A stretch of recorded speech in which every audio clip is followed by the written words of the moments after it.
I have been to some of the nastiest car boot sales.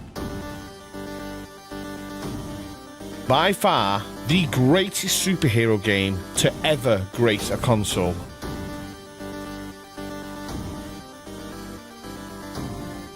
This is a massive recommendation. It's a must play.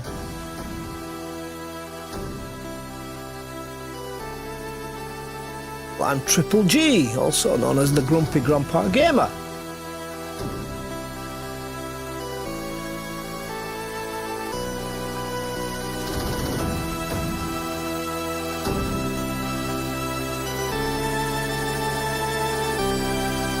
As everybody knows, I've had some issues with CX recently.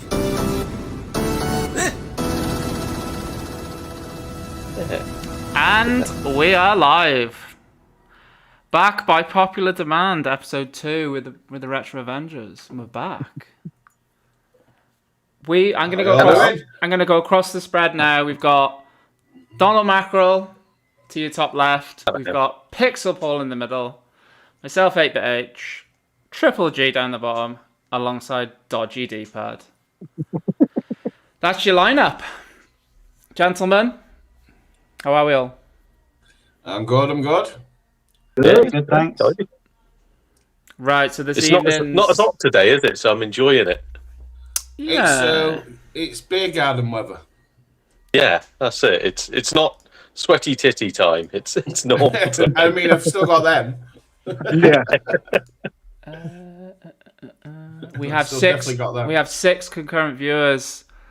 Welcome. Welcome. Hello. Thank you for joining us from around the world. Indeed. I'm just seeing if I can get the comments up from YouTube, guys. So I understand last free time to... somebody was even watching from Crew. So Exactly. I didn't know they had electricity in Crew, so I was very impressed. Yeah, if you're watching us, guys, please leave a comment in the chat just so we can see who's in. Just so we don't insult. Give us a thumbs up and share the stream. Yeah, we don't want to insult anyone if you know. But anyway, gentlemen, the plan, the order of the evening is one topic each. My topic's a little lazy, but it's interesting to me, which is the main thing. Well, go on then. We might as well start with it. Right. Oh my God, Mackerel. Oh, mine's the worst. We're starting with mine. Exactly. I always say, go with the weakest idea to lose as many viewers as possible. Yes. Yes, we've got Grow Up Dad in the chat. We've got Ryan. And we've got Smog. Lads, thanks so much for joining us. Welcome on in, guys. Indeed. But right, basically, lads, so my topic is your top 5 PS1 games. And I just wanted to ask, really, because I'm just interested to know. So I don't think it's fair to ask for a top 5. It is fair. It is fair. Like, officially, it's fair. It's been decided. I can give you 5 games for the PS1 that I like a lot. Yeah, that's fine. That is fine. You don't have to you don't have to sign anything or anything like that. Right. So my top 5, and I've actually literally just taken this from a video of mine from a while ago. I meant to give it a little bit more thought, but at the end of the day, this was my 5, say 3-4 years ago. So for me, it is Colin McRae 2, Rogue Trip, Metal Gear Solid, Crash Bandicoot 3, and Tekken 3.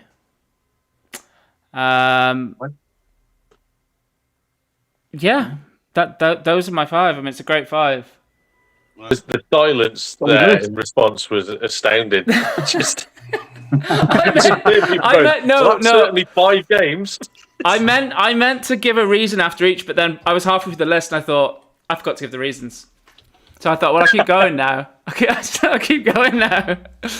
Well, then tell us why. Tell us your reasons. All right then. So, Colin McRae 2 is top tier. Best rally game on the PS1 for me. Sorry, and one of the best racing games for sure. Amazing graphics, amazing gameplay. Completed it. Absolutely great game. Road Trip, played the absolute arse off it.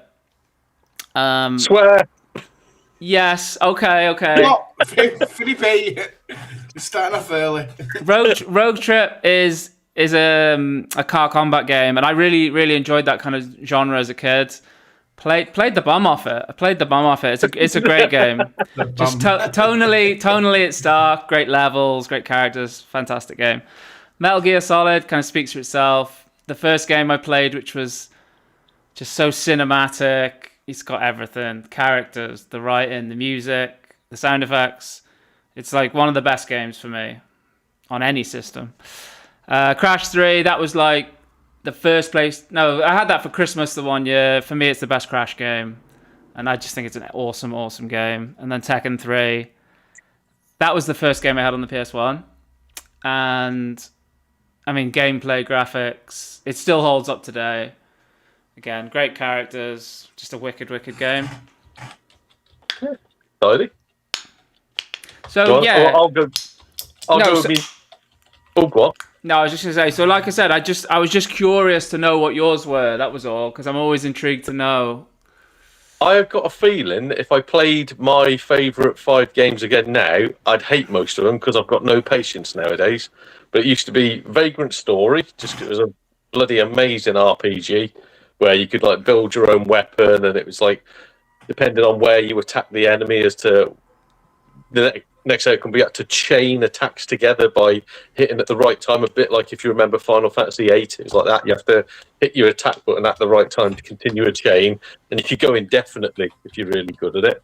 So I love that. Final Fantasy IX is my favourite of the franchise. Amazing story. I still can play that nowadays. I know that because I was playing it not long ago. Absolutely brilliant game. Better than Final Fantasy VII, despite what anybody else says. That's my thing, and I'm sticking to it. Now we're getting into the tricky area because it's all based on memory now. So, Incredible Crisis, which I blooming love. It's really weird. It's Parappa the Rapper, which is not making my top 5, but with a strange Japanese man and his family. So, absolutely adore that. And then we're getting on to, what am I going to go for now? Kudelka, which is another RPG that I probably couldn't play now, but I loved it when I was younger. Set in Wales, sort of horror RPG in a sense. And then that'll bring it round to, I suppose, Resident Evil 2, which is probably my favourite one in the franchise until 7 came out. So, yeah, that's what I'm going for. It's a very solid 5. Res 2 is quality. Yeah, that would potentially creep into my list, I'll be honest. There we go then. Oh, I'll give you my top 5. At number 5, it is Vagrant Story. And number 4 is Soul Blade / Edge, depending on where you're from. Where was it called Edge? I think it was outside the EU. It was called Soul sorry. Edge. Do you mean, was it called Soul Edge, or? I thought it was called Soul Calibur or something in America. No, it didn't become Soul Calibur until it dropped on the Dreamcast. Yeah. Soul Edge. Sorry, you're right. It was called Soul Edge. Yeah, America and stuff. Soul Edge. And then number 3, it is Tomb Raider, the first Tomb Raider. Strangely enough, even though I think Tomb Raider 2 is kind of a better game, I've got more of a kind of a nostalgia for the first one. At number 2 is Soul Legacy of Kain, the Soul Reaver. In my opinion, probably one of the best stories ever told in a video game. And number 1 is a game I shouldn't have played, but hence the PS1, I had every game copied. And it's Parasite Eve. Yeah, tidy. Wow. Interesting thing. Do you know there was a fact about it was Soul Edge? Didn't the people get sued? Like they didn't end up losing, but they got sued by a man who claimed that he owned the rights to the word Edge, and it included things like Edge magazine and everything. Anybody with the word Edge in their title, he tried to sue him, saying he owned it. Was that by any chance Vince McMahon? Because he had a wrestler called Edge. It was guy from YouTube. Yes. It was some absolute insane American dude who had something to do with the gaming community, and he said that he invented and popularized the word edge and tried to sue anybody who used it. Right. Guys, I'm just gonna. Shall I just read some from the chat just to get the lads involved? The lads and ladies, I should say. Awesome lists here. We've got some stellar lists here. We've got some 10 out of 10 lists. So we got Game Camera Guy's top list is Metal Gear Solid, Tomb Raider, Abe's Odyssey, Destruction Derby 2, and Final Fantasy 7. Hello to Game Camera Guy, by the way. Hello. Does it say Abe's above your head, by the way? No, that is the PlayStation symbols above my head. Thank you. That's an in-joke to Grow Up with Dad's PS1 top 5 is Incredible Crisis, Hogs of War, Metal Gear Solid, Tekken 2, and Apocalypse. Game Camera Guy said, "Oh damn, I forgot Broken Sword." And then we've got Smorg says, sorry, so from favourite to least favourite are Silent Hill, Castlevania Symphony of the Night, Metal Gear Solid, Final Fantasy 9, and Resident Evil. Yeah, I mean, those... Someone beat said those. Final Fantasy 9 over 7. Yeah. That's a huge statement. Beat 7, those lists. go back and if you try dare. and play it now. It's horrible. I didn't like it back then. I think it's one of the most overrated games in the world. And I'm with you on that. That's so very, overrated. very controversial. I'm with you on that. I think 7 was way overrated. It was Nine, good, but it was nine not. is a far superior game. Remember, I can mute you, boys. I can mute you. I must say, as well, I really didn't like 8. Like, the second it came out, I didn't like the graphical styling, I didn't like the way it played, and then when you realise you don't really have to level up to even complete the game, it's like, so 8 nearly ruined it for me, so 9, it was amazing what they did with it.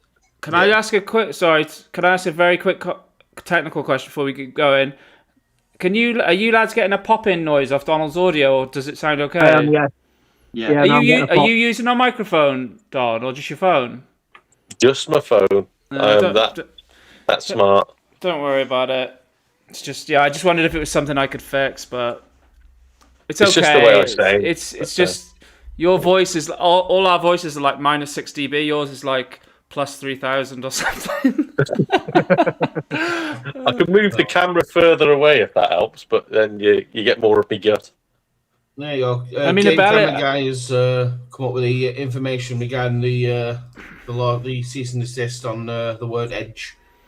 Oh. So who was it? Game Camera Guy. So Edge Games spent decades.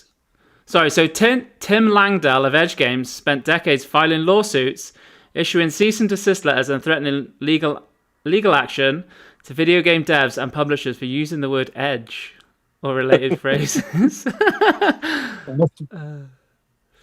Yeah.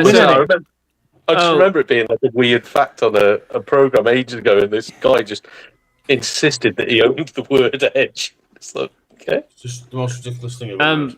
Game Camera Guy said, "Does Don's voice pop like that in real life, lol?" And yes, It does. Yes, it does. That is the natural sound. I did see as well. Game Camera Guy said, "Never heard of Kudelka. We'll check it out. Cheers, Don." Oh, no worries, Mom. Yeah, good game. So- Good game. Well, that's the problem. It was a good game. Would it be a it's good game playing it now? No, it's not aged. It's not aged well. I thought it might not have done. Oh, and one other thing before we continue: for just £1, for just £1 English pound, you can put something behind Donald's head if you wish. In real life. In real life, yeah. Donald, he's got a CX sign behind him, and he's got a number of other signs available. If you get something posted via Every now, whatever it is, I'll put it behind my head. I don't care. You spray painted that logo on your wall. But this is a tattoo on my dad's back. My dad is behind me. You Even need to worse, get he's dead. you need to get CX tattooed on like your shin or something, or the back of I your calf. really don't. I really don't.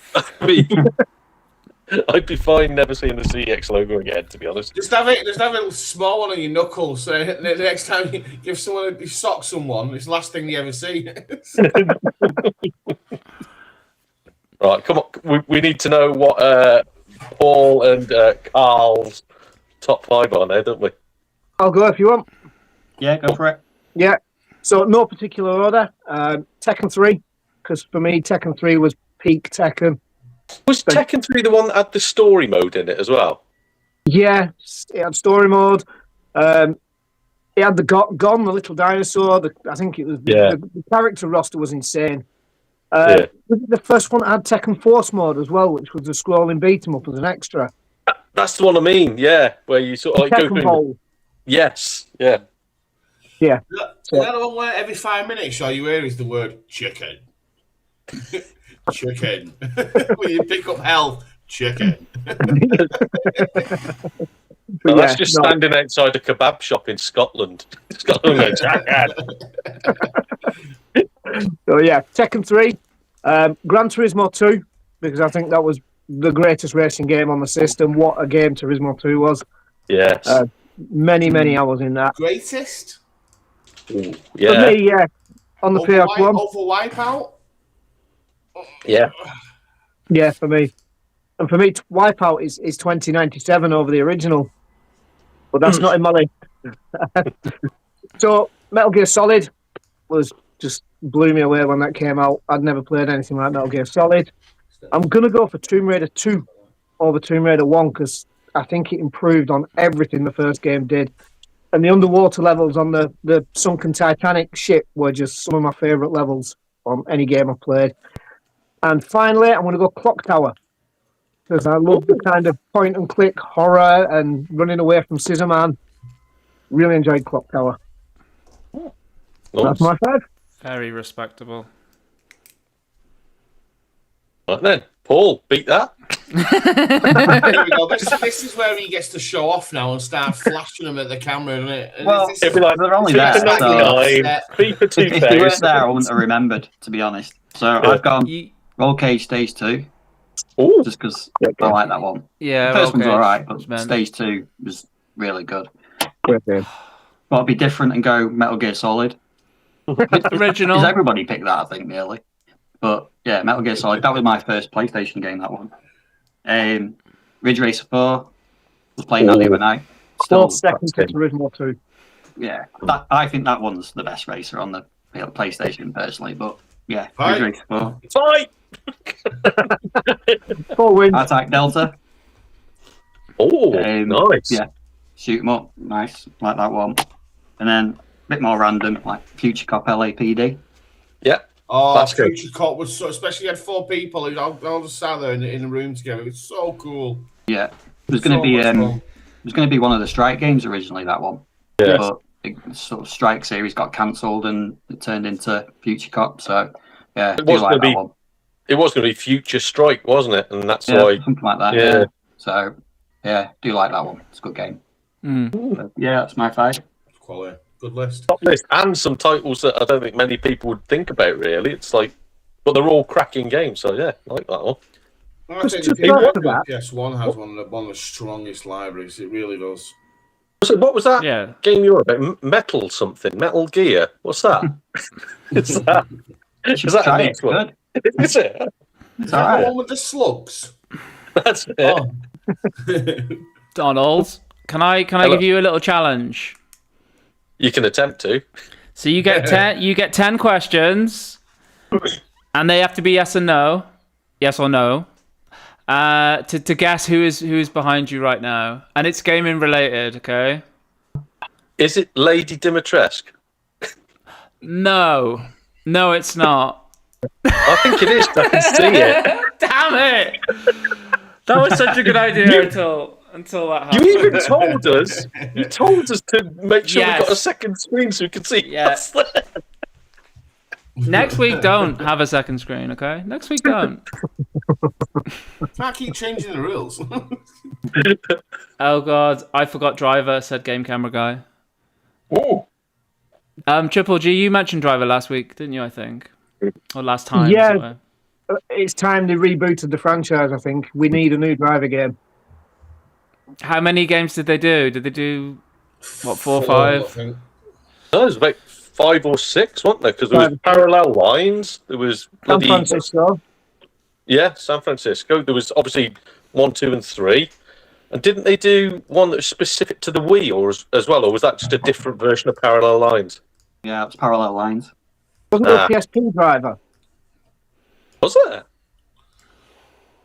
I'm pretty sure there's a driver on PSP.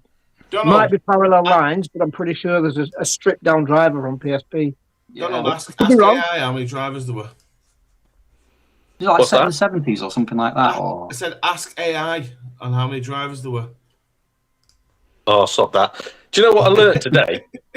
I learned that AI data banks are using every day the same amount of water as 10,000 people.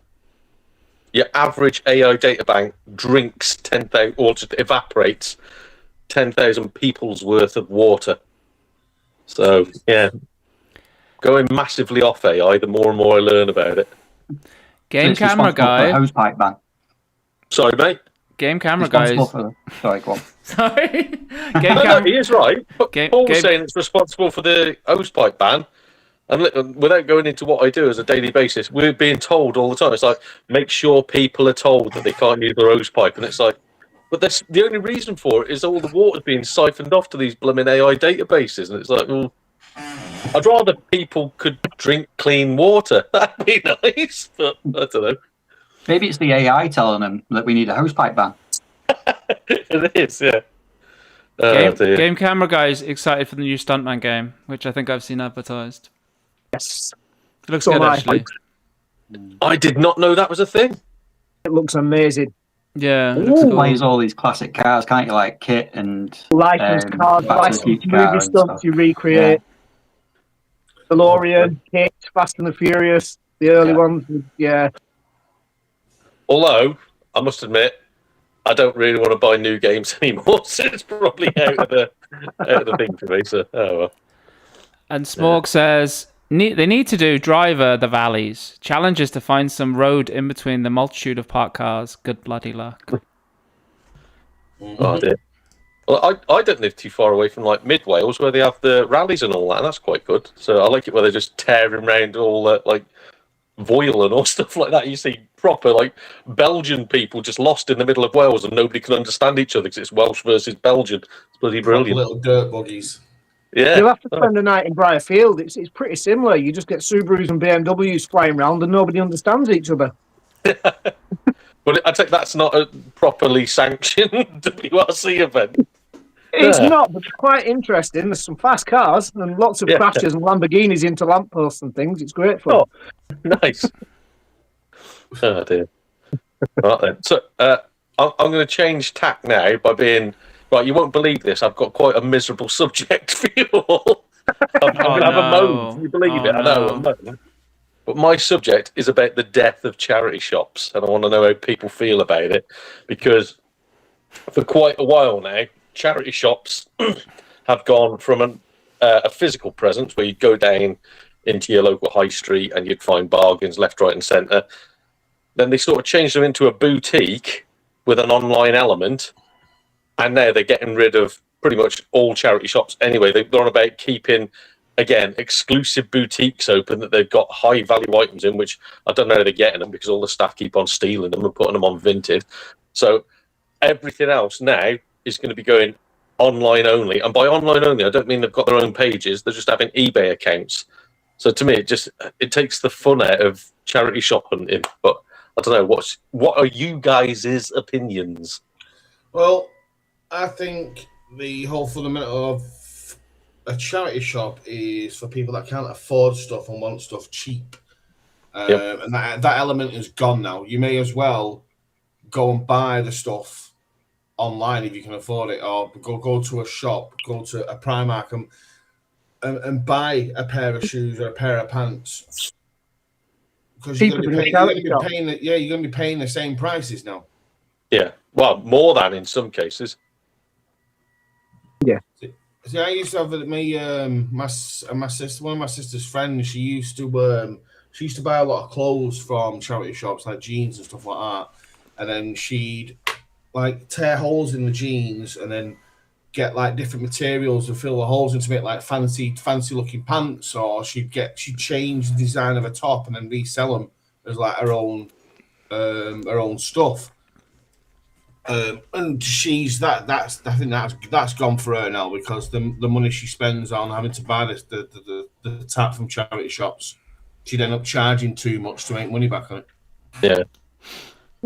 What do you think's caused the death of charity shops? Is it resellers, online sales? Is it just the way the shopping market, the high street seems to be going?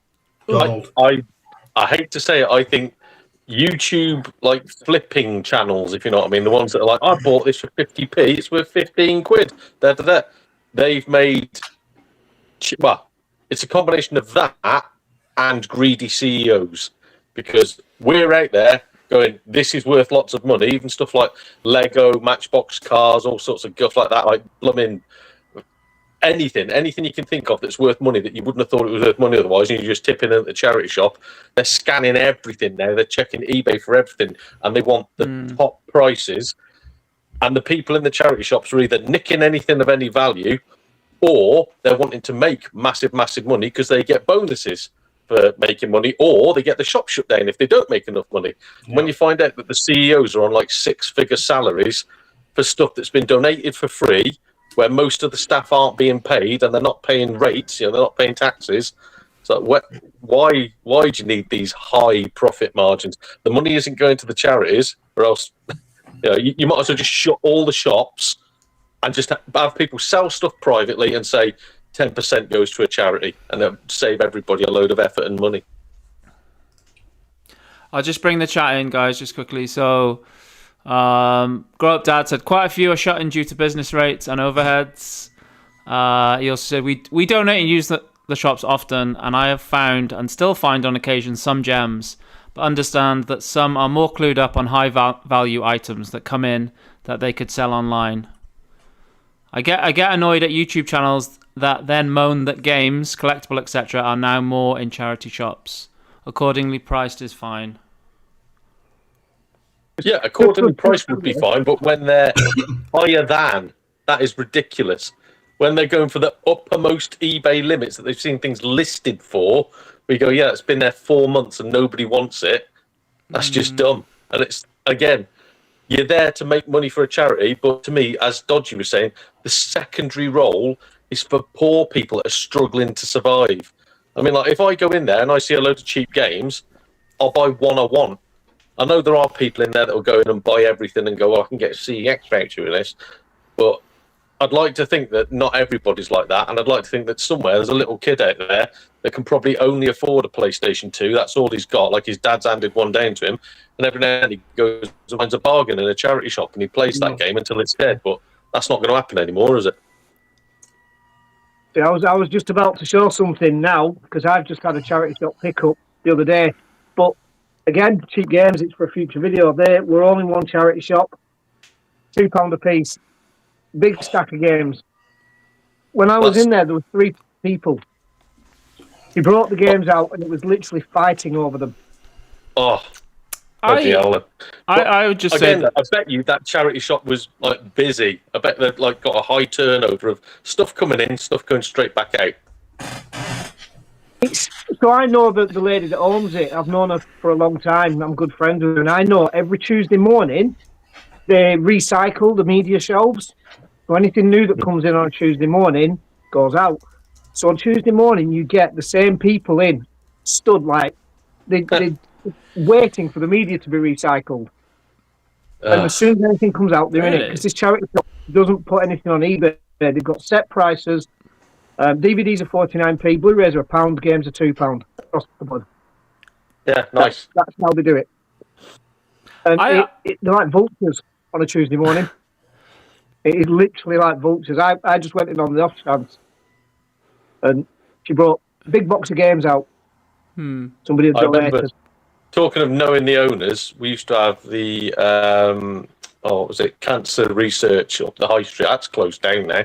We used to have cancer research up the high street, and I was in there once when someone went up to the counter. They said, "Have you got my Blu-rays?" And the person behind the counter went, "Yeah, sure." Went into the back and just pulled out a big, massive box of Blu-rays. So they must have been storing them up just for that one person, just so we can go through and go, "Yeah, yeah, yeah, yeah." No to the rest of them. I'll just have these ones. So it's stuff like that as well that kills it, where anything of any value is taken by staff or staff's mates. It's like, yeah, my feelings are just that the eBay or online marketplaces have affected the stores, because you go in and there's nothing decent, because anything of any value has been either taken by staff or gone online before it's hit the store. And that's basically it. You know, I don't know if it's so much YouTube. I mean, maybe a bit, but I think it's just eBay. Really, it's just online reselling. Collecting games used to rely a lot on people having knowledge, didn't it? So you'd go like, "Oh, that's worth a little bit," or "I haven't got that," and it'd be always in the back of your head. Now, all you see is people with phones just going, scanning absolutely everything, every single DVD, absolutely every blooming anything within the shop, like doing eBay image searches, and you're going, "Good God, man, just get a job." Like, all this effort that you're putting in, you just get a job and not have all this stress. Like, "Oh, I haven't found 3 teddy bears today." We need to say what is the most games you've ever scanned in a single charity shop? I'm not going to say. Well, I will say, but for me, it's 60, maybe. If it's good, basically, if it's on my little list inside my head, I grab it. Done. Mine is. I was joking. Mine is 3. Mine is 3. So Dodgy, you're the worst. 4 games. Oh yeah. Didn't you just say 60? Yeah. No, I'm sure I've been with him in the shop in what was it, Bilston near Wolverhampton, where you literally scanned absolutely everything, including all the DVDs, because it was 3 for £1, and you wanted to see if you could get a good deal on a trading voucher. I did get a good deal. Yes, You're a rat. You're a rat, Howard. Community-led first is what it's all about. Helping folk out. It seems some of those in the management area of them and some creators have been pushed around, like I'm at a games fair in shops. That was from Grow Up Dad. Yeah. Sorry, I didn't read that very well. I think a lot of the charity shops are selling it as well as by cutting the high street stores, moving everything into a warehouse. They're cutting overheads. They can employ 6 people to pick and pack. That'll do the job of you're looking 3-4 per shop, and then you've got your electricity. You've got everything that it takes to run in the shop. They can get rid of all that, and they're selling it now that we can give more money to charity because we don't have the overheads. But on the top of that as well, we're also doubling those profits. Am I so right? We give more money to back pockets. Am I right in thinking that years ago charity shops were government like funded? They still are, which is why you only hear people going, "Oh, it's the rates, the high street rates." They're paying reduced rates, massively. And even then, a lot of it is free. So I don't fall for it. I know people that work in and run charity shops, such as around us. We've got Howard will know. Is it the Rural Charity Shop? It's called, and there's about 6 different locations. Is there? The rural one, that's the one with the yellow branding on the corner, is it? Is that right? No, it's normal. It's like a brown, like a white sign, brown writing on saying the Rural Charity Shop. They're specific to Shropshire. There's 6 of them across Shropshire.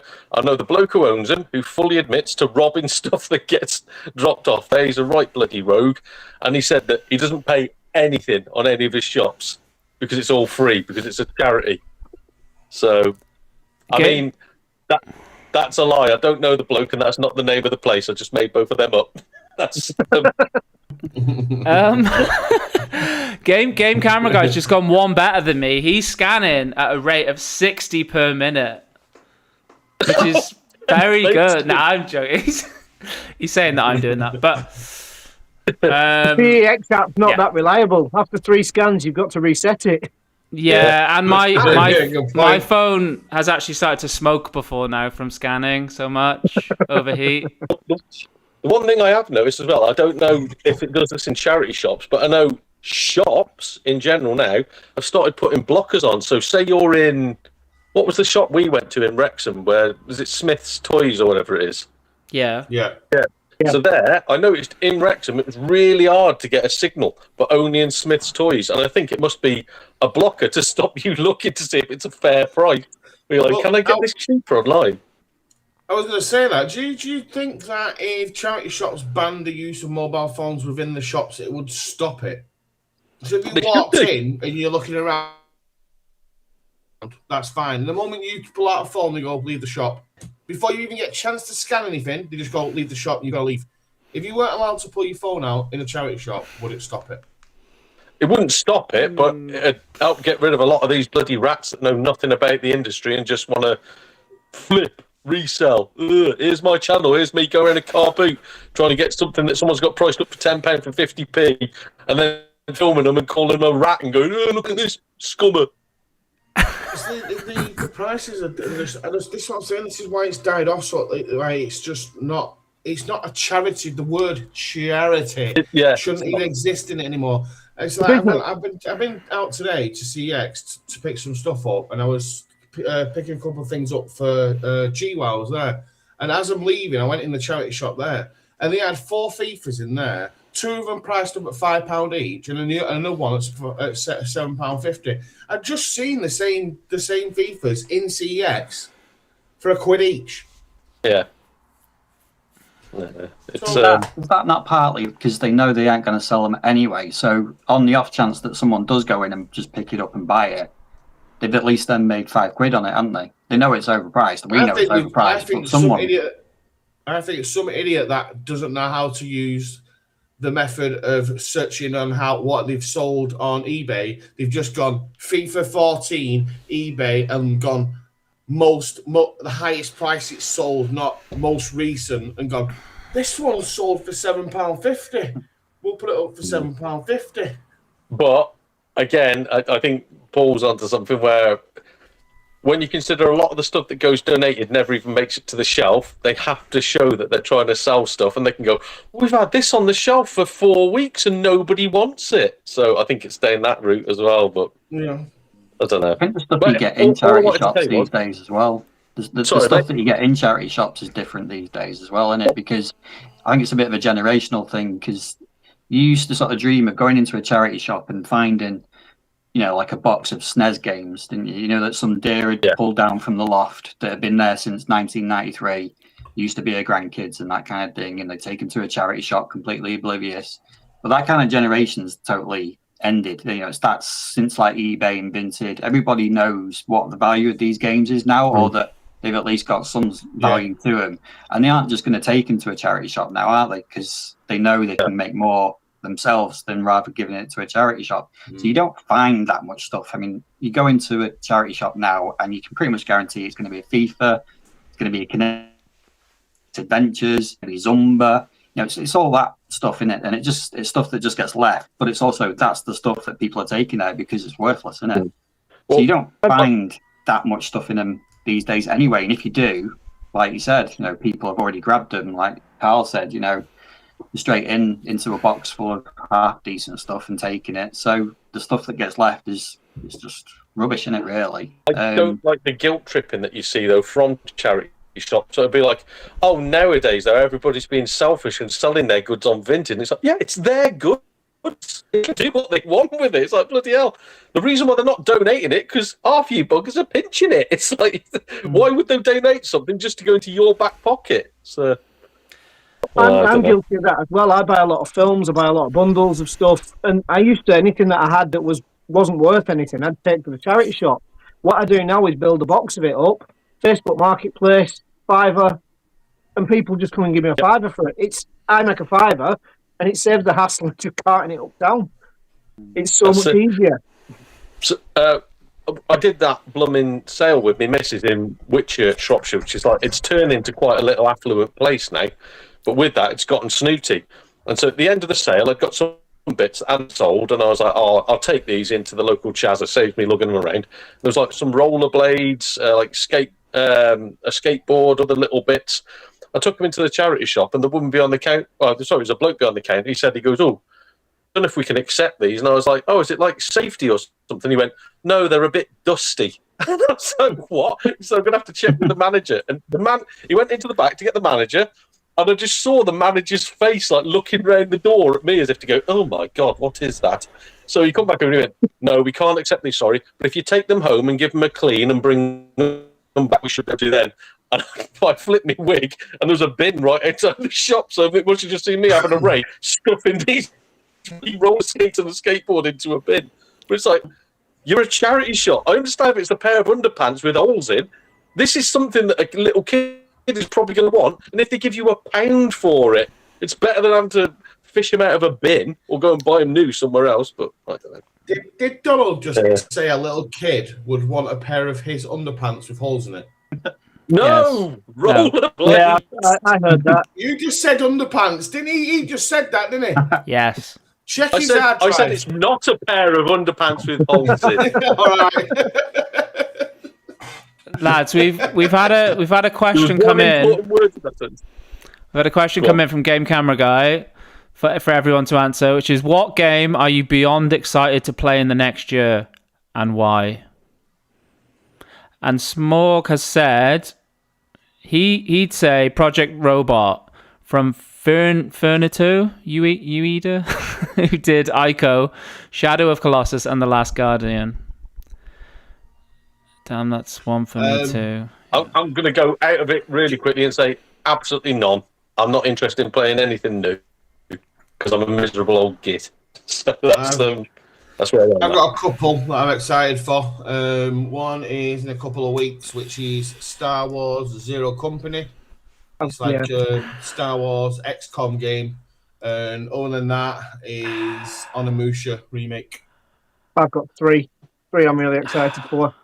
Star Wars Galactic Racer. That looks amazing. The new Stuntman and He-Man Curse of the Dragon Pearl. Don't hold your breath on that game. September, they've said. Well, yeah, they also did. It's the devs are awful. Everyone's been getting in touch with them online, and they've just ghosted everyone. They're also doing that Crusader game as well. Yeah, I'm waiting for the limited run pre-orders to go live because as soon as that goes, the Dragon Pearl, I'm going for the big set if I can. But yeah, Galactic Racer and Stuntman are the two. I was going to say Galactic Racer as well, and probably new Tomb Raider. Oh yeah, that looks good. I'm so annoyed because there's a game that I've seen that looks incredible, and I can't remember what it's called. Ocarina of Time remake Tomb for Raider's sure. been pushed back to February next year. Yeah. Ocarina, I think, is this year, which is that's definitely on the list. Ocarina remake. The only game I wanted, they've gone silent on. They were doing a spiritual successor to the LMA Manager franchise, but it was going to be digital only, number one, which made me go, I don't know. And then number two, they invited me, because it's only down the road in Telford, they invited me to come down and have a look at it and speak to the staff and everything. I was like, oh, that'd be cool. And then he found out I got a YouTube channel and that I might be doing like a review on it, and he cancelled it completely. And I've not heard anything from them since. Like the Facebook page has gone completely dead. It's like, is it coming out? I don't know. And if it is anybody really going to care anymore? I mean, if you don't want fully free publicity and you're filming anything, you're giving a review on it, that to me says they don't have faith in their own game. That's what I was thinking. It's like, if they had something that went like, even if it looked like LMA Manager 2007, I could go, it's that with updated blooming teams. Fantastic. But the fact that they went, oh, you want to actually talk about it on your channel? No. It's like, what have you got? A lot of the games that I look forward to be honest, there are a lot of like the retro style stuff. I was just trying to look on YouTube. It always pops up. There's like literally a game every other day at the minute, it feels. There'll be like a lot of FPS and just old school style stuff, and I see a lot of cool looking stuff. It's not so much like the big releases that I would really bother with so much, to be honest. Crazy Taxi. The new Crazy Taxi looks good. A new Crazy Taxi. Yeah, it looks awesome. It looks amazing. Looks so good. And then one of the features that Sega have come out and said that they're going to have in it, I think they're doing it as one as a cost cutter, and two, a bit of something new. It's going to have custom soundtracks. Ooh. I take it that'll get away with any licensing issues, like so they won't have to pay for licensing for music because remember there was a massive issue with licensing with music and advertisement on. Well, they wrapped it all up and it was fine on the GameCube, but when the game went over to the Xbox 360, they had to cut it all out. Well, the same thing happened with Tony Hawk's, didn't it? When they did the remastered versions, they lost half the tracks because they wouldn't pay for the licenses on. Same with the Guitar Hero games, because the licenses were starting to expire. It was costing too much to renew them for the older games. Absolutely, you have to remove them all off the store, even though you'd bought them. Yeah. There's a new Game Camera guy said there's another Tomb Raider game coming after this Atlantis one in February too. Originally scheduled for 2027 So that'll be 2028 surely. No, so the Atlantis one is a remake of the remake of the original game. This is the start of the reboot, like what Capcom have done with the Resident Evil franchise. But there is another team that is still continuing the new Tomb Raider, like the new version of Tomb Raider. So there's two Tomb Raiders going on simultaneously. So we're getting a sequel to Shadow? Yeah. There's also a Jet Set Radio remake coming too, remember? Yeah. I'm probably the odd one out here, but I don't look forward to new games anymore just because I know it sounds pessimistic. It's always been a letdown. Everything I've ever tried to play that's new, that's come out, has always been a letdown. It's always been overhyped. So I'm having fun now just going backwards and playing stuff that I missed, but that I've got a good idea is going to be a good game, namely from watching like your channels and going, oh, they've given that one a good review and it's only £7. I'll pick it up and play it. And I get stuck playing that now instead of paying £60 for something that might be a bit. This is why we're getting so many remakes and remasters, because they know people can't come up with new concepts and they're boring. So they go back and put a nice new shiny coat of paint on something that we've all grown up and loved. I've just seen the background.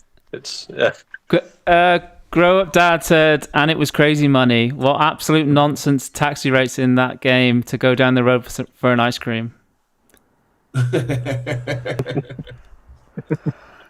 Just to follow up on what Donald said there with the big games being disappointments. I was thinking about this today, and anybody in the chat as well. What was the last big AAA game that actually lived up to the hype? That was a good game. First Light. 007. First Light. Yeah. I think. I don't think it's lived up to that. It's a good game, but I think it could have been better for me. I'd go back to Uncharted potentially. I'd say like all the Resident Evil remakes generally are like pretty good. You know, like I mean I've not played 4, but like I thought Resident Evil 2 remake was amazing. That's going back quite a while. Yeah. Requiem, Resident Evil Requiem was good. I would say probably the last game that really disappointed me, and I played it and then instantly went on Steam and said I my money back was what's it called? Cyberpunk, but they redeemed themselves. Yeah, I was just thinking today that of all the big AAA releases, how many of them do not live up to the hype when they actually release? I can't remember the last time. I think I generally don't remember the last time. Actually, no, I lie. WWE 2K26. I'm done with them games, you know. I finished with them. Yeah.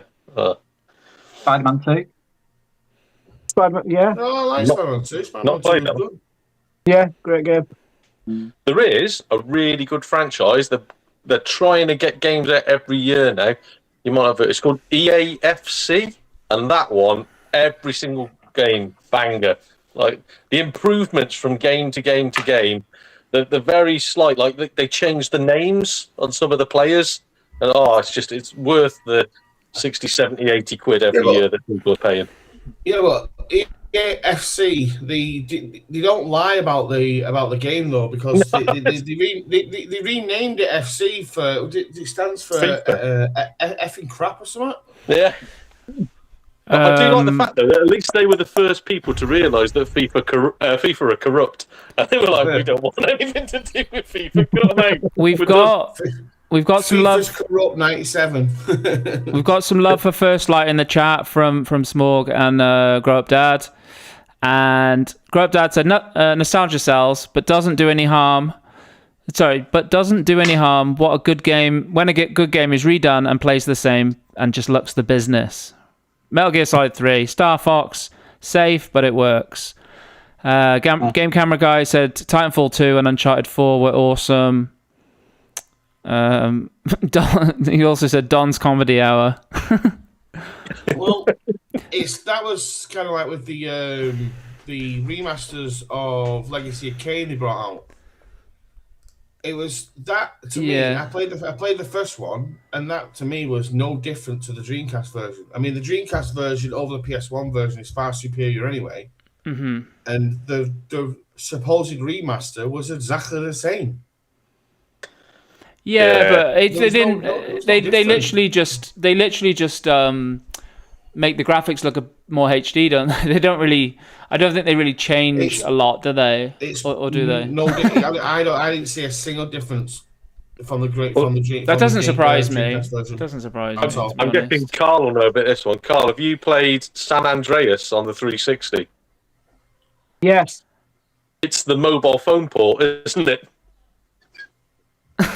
Kind of. It is slightly better, but only just. The frame rate's a little bit better, I think. But I'd rather play like the PS2 version. I think I have it sat behind me. I do. Yeah. At least with the Tomb Raider one, because the Tomb Raider collection they've been bringing out, at least they've changed the way it feels. Like the controls are really nice. It's not the best. I'd rather play it on the original Xbox. That's my go-to version. Yes. Yeah. For this. Oh, that's something though that I don't mind. Is if a game is flawed, but a good game, that's the ones that should be. I think I said it in the first podcast. That's the ones that should be getting remade. Like what was was it New York and LA street games? And there was one on the Xbox. Yeah, but there was one on the Xbox that you literally couldn't finish it, could you?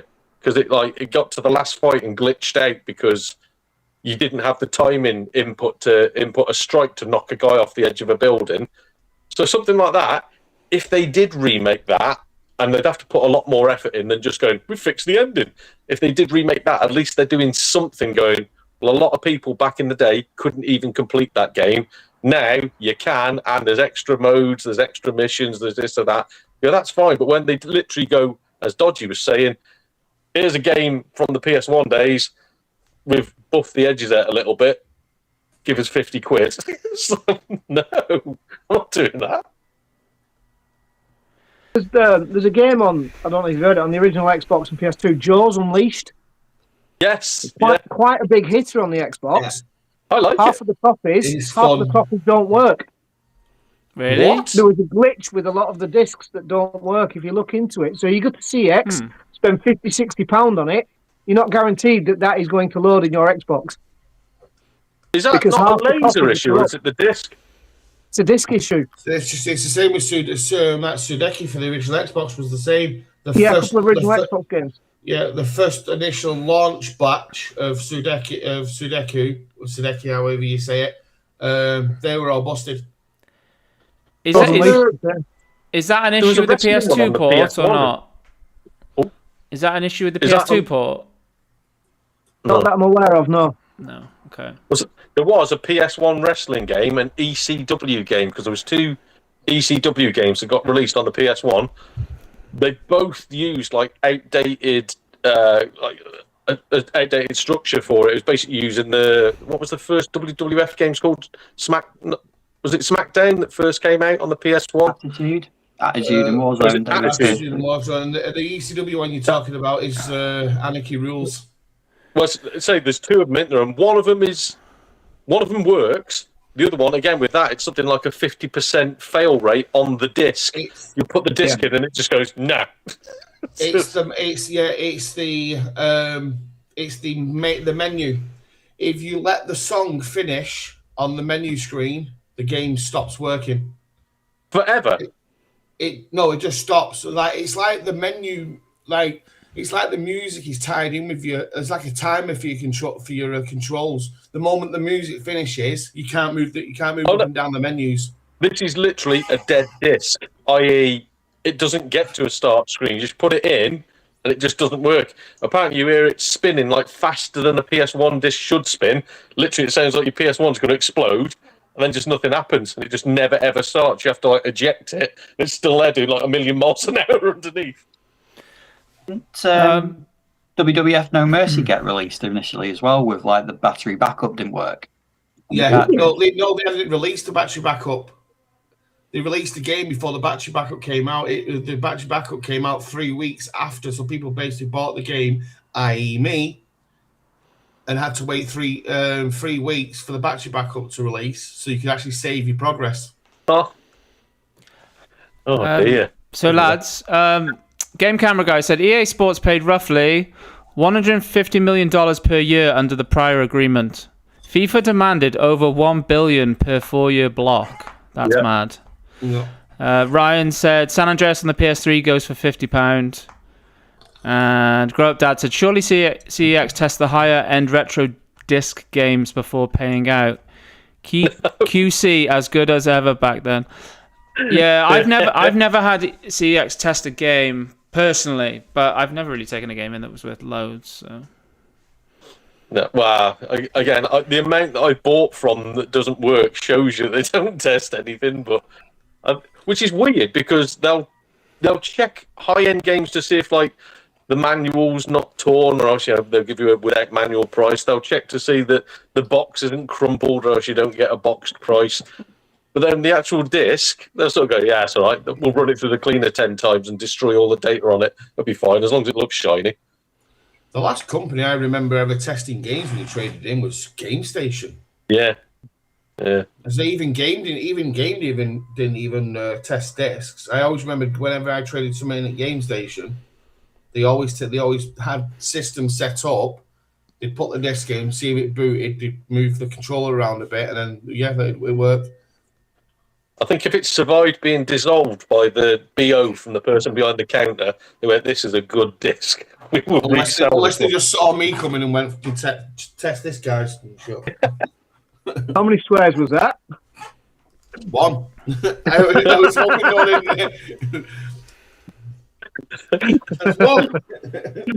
Oh, dear. Guys, I got to say, one of the game I'm really looking forward to playing, hopefully this year, is the Batman Lego game, the Dark Knight Batman game. Because I think the end of the podcast, ladies and gentlemen. Because I think that looks tippy top. I really do. It's already out there, isn't it? It is. Just a quick question for I you, have not played Howard. it yet. Yes.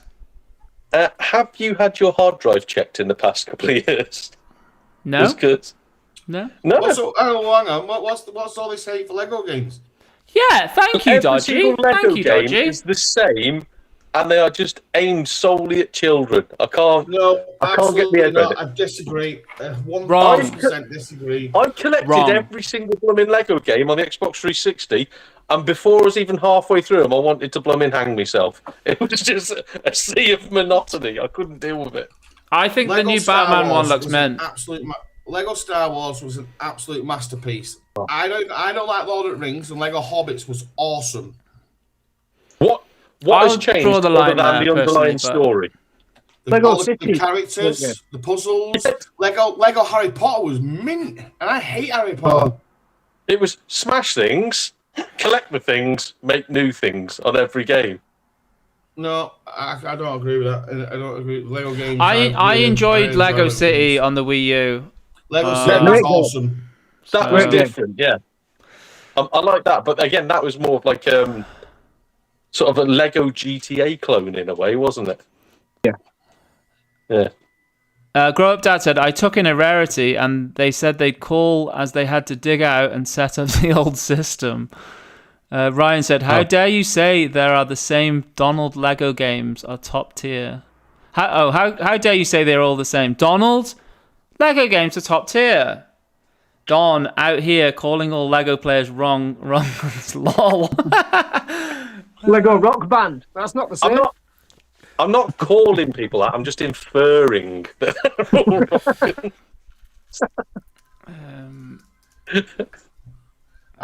wrong. I'd really value. Oh dear. That's my sub rate now, just going down. There's loads and loads of Lego fans going, nope, I'm going to go and play, I should say, The Hobbit. I'm going to go play The Hobbit and hate Donald in it. But, not for me. I'm not a Lego game fan. But then again, it might have been the fact that I tried to play them one after another whilst doing an hour on every single Xbox game, such as I didn't used to mind the FIFA franchise. Halfway through, I detested every single FIFA game. I detested every NBA game. I detested every Madden game. I've not even bothered with the Kinect games. I just thought there's no point. So Donald doesn't like Lego games because he looks like a Lego character. I haven't got the hair. How's that happen? If I had one of them hairdos like that, I'd agree. But I'm more Duplo. Episode 3 of the podcast is going in with a Lego knob on his head. Right, should we move on to the next topic? Next topic.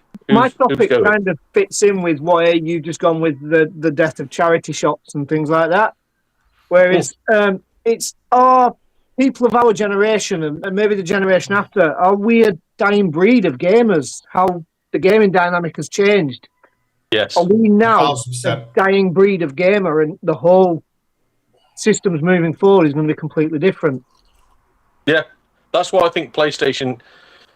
Again, I don't think it's only PlayStation. All the hate that PlayStation are getting is just because they've come out and publicly said it. I think every single gaming... Well, PC started it, really, didn't they? So I think everybody's going to go the same way. And kids don't care. They don't want physical stuff. They don't want to spend loads of money. They want subscription services. They don't have nostalgia. So I think, as you say, we are a dying breed. And I think PlayStation is just moving with the times, as sad as it is to say. I wish there was an option still for us old fogies that sort of paved the way and allowed gaming to become this massive thing. But again, why should they care? They're a business. They're there to make money.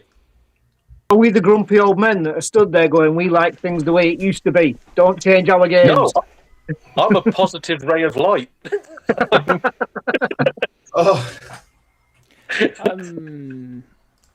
So I have got some figures of how the dynamics have changed over the last 20 years, and it's insane how gaming has changed. So if you go back to 2006, I've got the top 5 selling games of 2006. Anybody guess what the top selling game of 2006 was across all formats? Got to be a FIFA game. On the right track. What was the question? Sorry, mate. Not Madden? Yeah. Top selling game of 2006 was Madden NFL 07. Yeah. And it shifted 2.8 million copies. The next best-selling game of 2006 was Super Mario Bros. New Super Mario Bros. On Nintendo DS. That's a banger. That shifted 2 million. That's Third was Gears of War on Xbox 360. Fourth was Kingdom Hearts 2. And the 5th top-selling game of that year was Guitar Hero 2, cross multi-format. Yeah. So, a jump for 10 years in 2016. Anybody guess what the top-selling game of 2016 was, across all formats? Fortnite. Minecraft. No, Japanese Panty Sniffer 3000. What? Japanese Panty Sniffer 3000. Nobody will admit to it, but it had 1 billion Steam downloads. Well, good guess. It was actually Call of Duty, Infinite Warfare. Oh, I was going to say. Yeah, okay. Yeah, Infinite Warfare. Anybody guess how many units? This isn't estimated units because they're a bit funny about sharing digital and physical sales. 10 Estimated million. units that shifted. 10 million. 10 million. Mm. I've got 10. Any advance? I'd say 12. I'll take no. 17. Estimated was 12.8 million units that shifted. Look at that. So, Good game top too. selling. Yeah. But in 10 years, it's gone from 2 million units sold to 12 million units sold. Mm-hmm. So the second best-selling game of that year was The Division, or Battlefield 1, sorry. Then The Division, NBA 2K17, then Madden 17. Again, the dynamics as it changes, a lot of these now, you're looking at sort of multiplayer and online games. Yeah. Definitely. Yeah. Online. So, 2025, because 26 isn't finished yet, the top selling games, I've got two lists, one physical and one combined, physical, digital. Yeah, so I'll start with the physical. What do you think was the top selling game of 2025 physical? Minecraft. Before, is there some form of like, I don't know, like a drill going on in the background somewhere? I think Dodgy's drying his underpants, isn't he? I think he said earlier. The hoovering.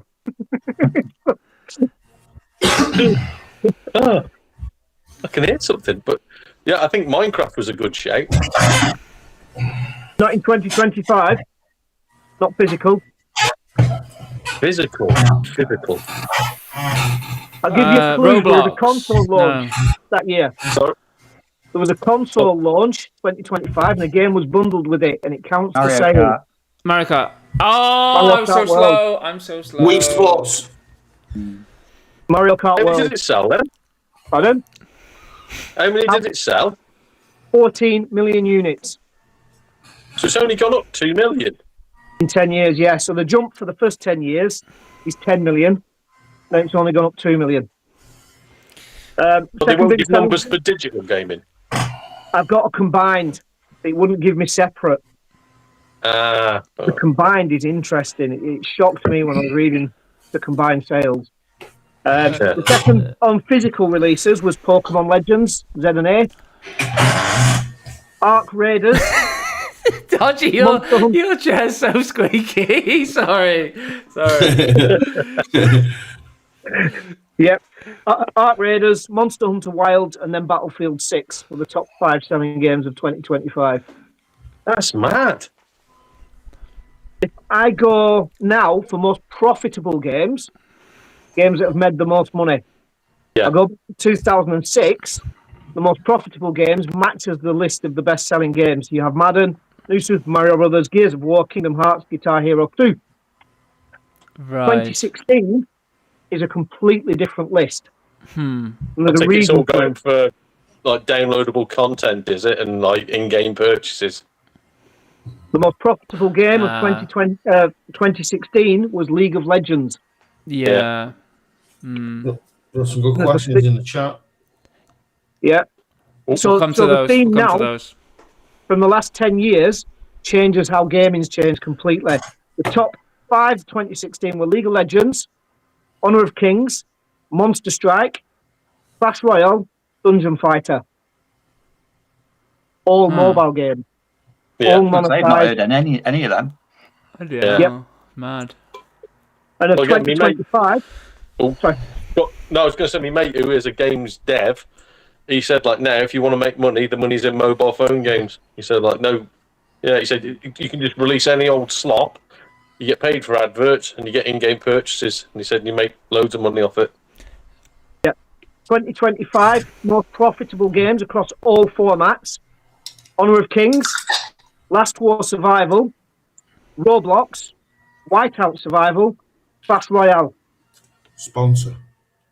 Have a guess how much Honor of Kings made in 2025 alone. 25 mil. 50 mil. Go ahead. £8. 62.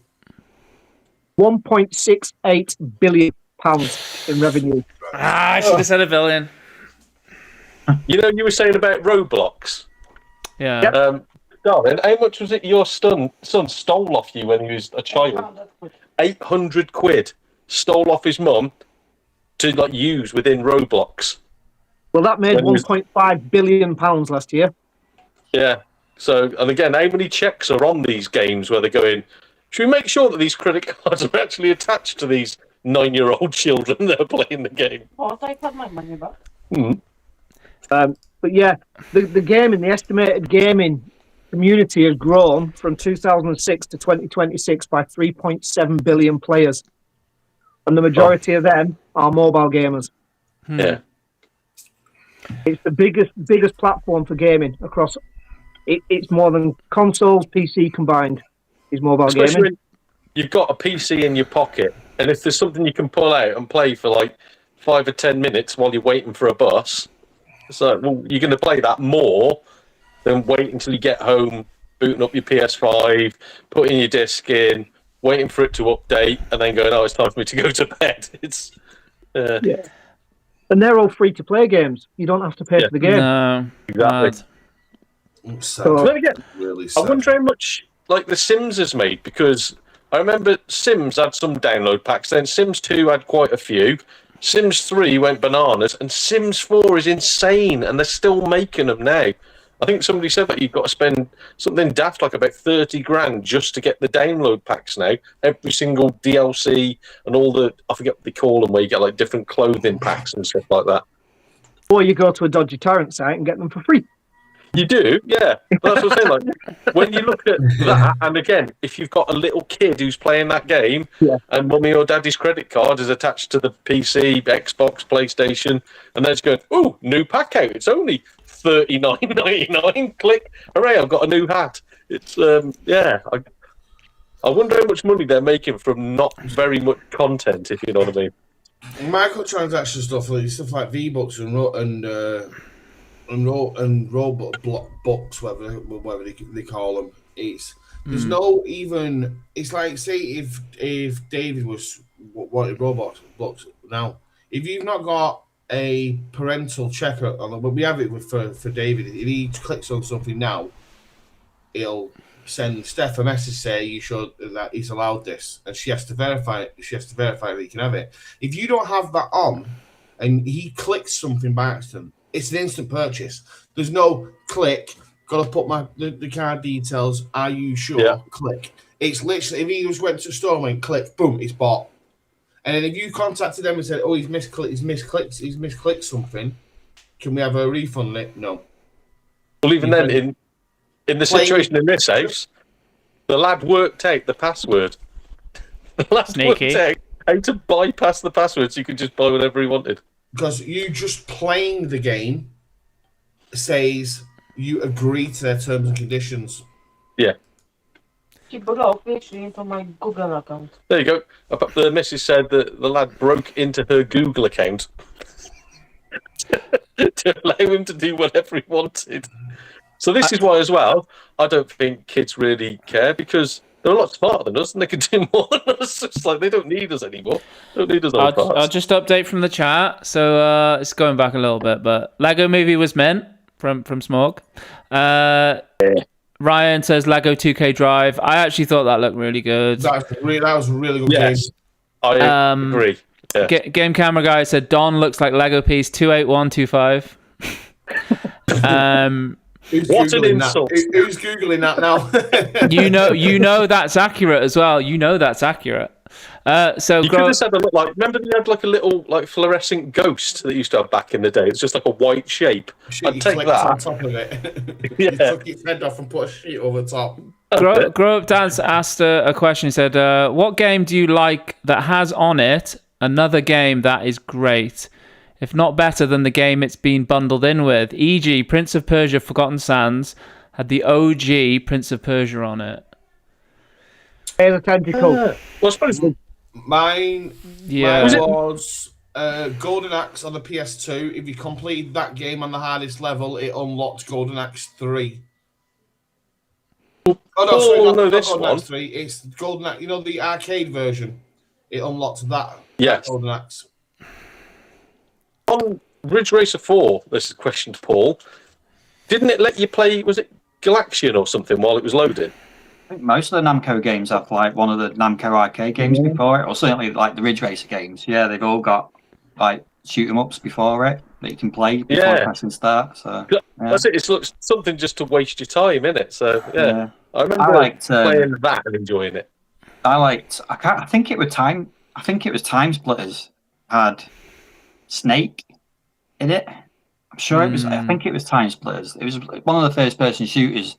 You used to bring up like your little menu pad on your arm or whatever, and you used to be able to play Snake on that. But I think it was Time Splitters 2 or one of them. I don't know what to say. I mean, Dot is a great shout because you could play Maniac Mansion on Dot, which was the full version. Yeah, you could go to the PC and play the full version. Shenmue 2, you used to go to the arcade and play Space and Afterburner and Outrun. You were awesome. I know the one thing I never did was when I did my Fallout 4 stream that nearly drove me to blooming suicide. I never played any of those. You get like games, don't you, that you can put into your Pip-Boy and play. And I never played any of them. There's like a Donkey Kong rip-off and an Asteroid rip-off. Oh, is that what it is? Yeah. Is it Homefront that's got the full version of Time Splitters 2 in the game? One of the new Homefronts. And I think it's got the version of Time Splitters, which has the version of Snake as well. Yeah. Well, Rage has Doom. There's a room that you can access. There's a secret button underneath a desk that you press. It's right in. It's one of the first areas you go to in Rage. It's like an office. If you go to the main office desk, and press the little red button underneath the table, and then make your way back to the beginning of the game, there's a wall that's opened up. If you walk into the wall and through the door, the game turns into Doom. Yeah, fair play. Grow Up Dad said physical sales are on the rise. DVDs, CD sales are up year on year as people seek out physical versions. And then Foxhound Retro, thanks for joining us, buddy. So question for you lads.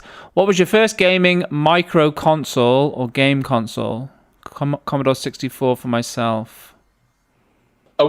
When he says micro console, do you mean the new mini things that's come out, or does he mean when they started making consoles? I'm assuming he means the minis. Because he said the Commodore 64, and there is a miniature version of that, isn't there? SNES. Well, Dodgy will be able to answer what my first one was because he gave it to me. Mine was definitely SNES. My friend hacked it for me, so we've got it's decent, very decent. Obviously, the PS1 wasn't so good. But if you get it hacked and get the USB, the PS1 one was awesome if you put it in debug mode. Yeah, I haven't hacked it. You don't need to hack it. Get the custom USBs. And it works easy, does it? You just plug it in and boom. Plug and play. Well, all the catalogue pretty much, is it? Full library, yeah. Where can you buy them? Amazon? eBay. Decent. Yeah, there's quite a few. Because that is one thing that disappointed me. When I took 3 on holiday with me. I took the NES, the SNES, and the PS1. Just thought, we're going on a caravan holidays, just me and the missus, something to play on at night, like we're just having a couple of drinks and having a laugh. Hardly any of them had 2-player games, and if they did, they were very weak 2-player games. I think it was like Mario Kart and Street Fighter 2 were the only ones that we had to laugh on. Well, Sega have actually said that they are still patterning for and working on the Dreamcast Mini with Ethernet support. Ooh. Foxhound just said no microcomputers for 80s labs. I meant. Ooh. My first computer was the Spectrum 48K. I was going to say, yeah. I didn't own one, but the first one I ever played was the Commodore 64. I even remember my first ever game, which was Scrabble, because I thought it was a scrambler, as in motorbike game, and I brought it in and being really disappointed. Going, what's it? Spelling words. Mine was Nomad, a game called Nomad. I remember it well. Yeah. My first game was one of Donald's favourites, which was Dizzy. Class game. Class game. Yeah. So, Game Camera Guy's got a question for us. With new films based on games on the way, Street Fighter, Zelda, Elden Ring, what retro game would make an awesome film and why? Streets of Rage. Aren't they doing a Castlevania. Streets of Rage one? Yeah, Apparently. Sega said they had it. Streets of Rage and Golden Axe. Yeah, I would probably say Metal Gear for me. Shenmue. I think the story's there, the characters are there, but It's it too weird needs for mainstream though. what Metal Gear. But Yeah. Metal Gear needs to be like A1 directed. He's Christopher Nolan, David Fincher. You know, we need like the elite. I would have said Gears of War, but I think they've missed the opportunity for the perfect Marcus because Dave Bautista would have been the perfect Marcus. He's Dead a bit Space. old. He's a bit old and skinny now. Dead Space. That'd be good. Yeah. Dead Space. Don't do a blooming Netflix series or Amazon series, any of this endless guff that's series 27 and they've gone off on a tangent. Just do an hour and a half film, horror, just brutal, really nice. No, like 18 plus, make it horrifying. I'm looking forward to the Resident Evil film, which I wasn't to begin with, but after watching trailers, I was like, this looks amazing. So something in that vein would do me. I always thought a Sleeping Dogs film would be pretty good. Yeah. I know it's like Wasn't based off a that lot based of, on- it's based on loads of different Japanese films anyway. Yeah. But, yeah, something It's like like John Woo films, isn't it? They went for. So Yeah. Yeah, I'd go down that path. Shenmue for me on that path. Shenmue. I would say Castlevania. Castlevania's mine. Grow Up Dad said Golden Axe would have been a good one, but only at the fighting those sword and sorcery type films in the 80s to mid 90s, and maybe there was a small window again when Lord of the Rings came out. Does he mean like Jason and the Argonauts? yeah. Probably. Was it ever seen the remake of Red Sonja, which I was like, oh god, I'm really looking forward to this because I love all this sword and sorcery stuff. I was like, what is this? This is just. Schwarzenegger's been talking about doing Conan again, hasn't he? Not him playing Conan, but like rebooting Conan. Yeah. I'll talk about Nice. that, yeah. Donald, within the last 5 minutes, did you say you were looking forward to something?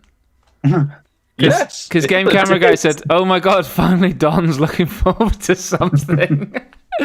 My demise, my peaceful sleep forever and ever. That's what I'm looking forward to. He seems to be going back on a lot of things. I'm not looking forward to anything. Now he's looking forward to anything. I'm never shopping in CEX. Now he's shopping in CEX. Yeah, because 4 lads manhandled me and made me go in there. And we're going, you want this, you want this, you want to buy that, that'd be good for you, that would.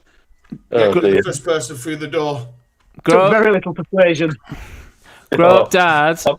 It was a battle though, wasn't it? When I was sort of like, oh, I really want that. And I was like, no, it's CEX, no. And I got 2 of you telling me to buy it, and 2 of you going to stick to your guns. It was, oh, thanks. Just coming back. That's the audience. Go on. 50-50. Just coming back to that question, excuse me.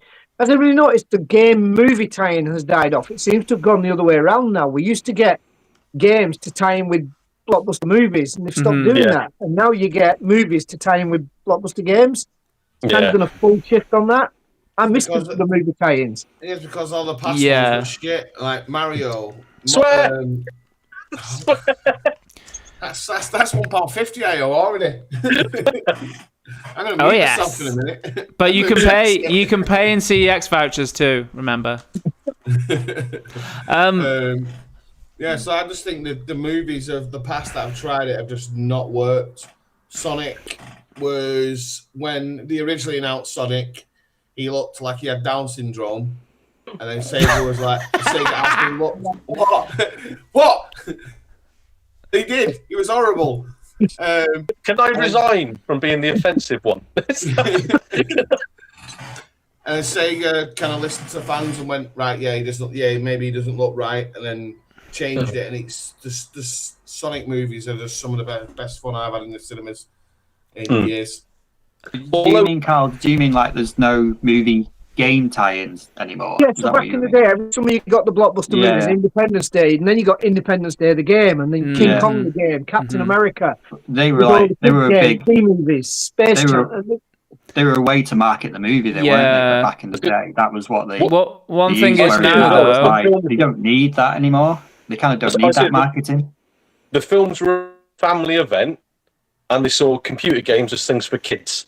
So they do spin-offs to create like more. Well, like you'd games coming out 2 or 3 years after the film had been on, but they remember the film. They go like, "Oh well, yeah, you can play the Terminator now. Oh, look at that, you can play on that now." Whereas now, I think they think that games are for everybody.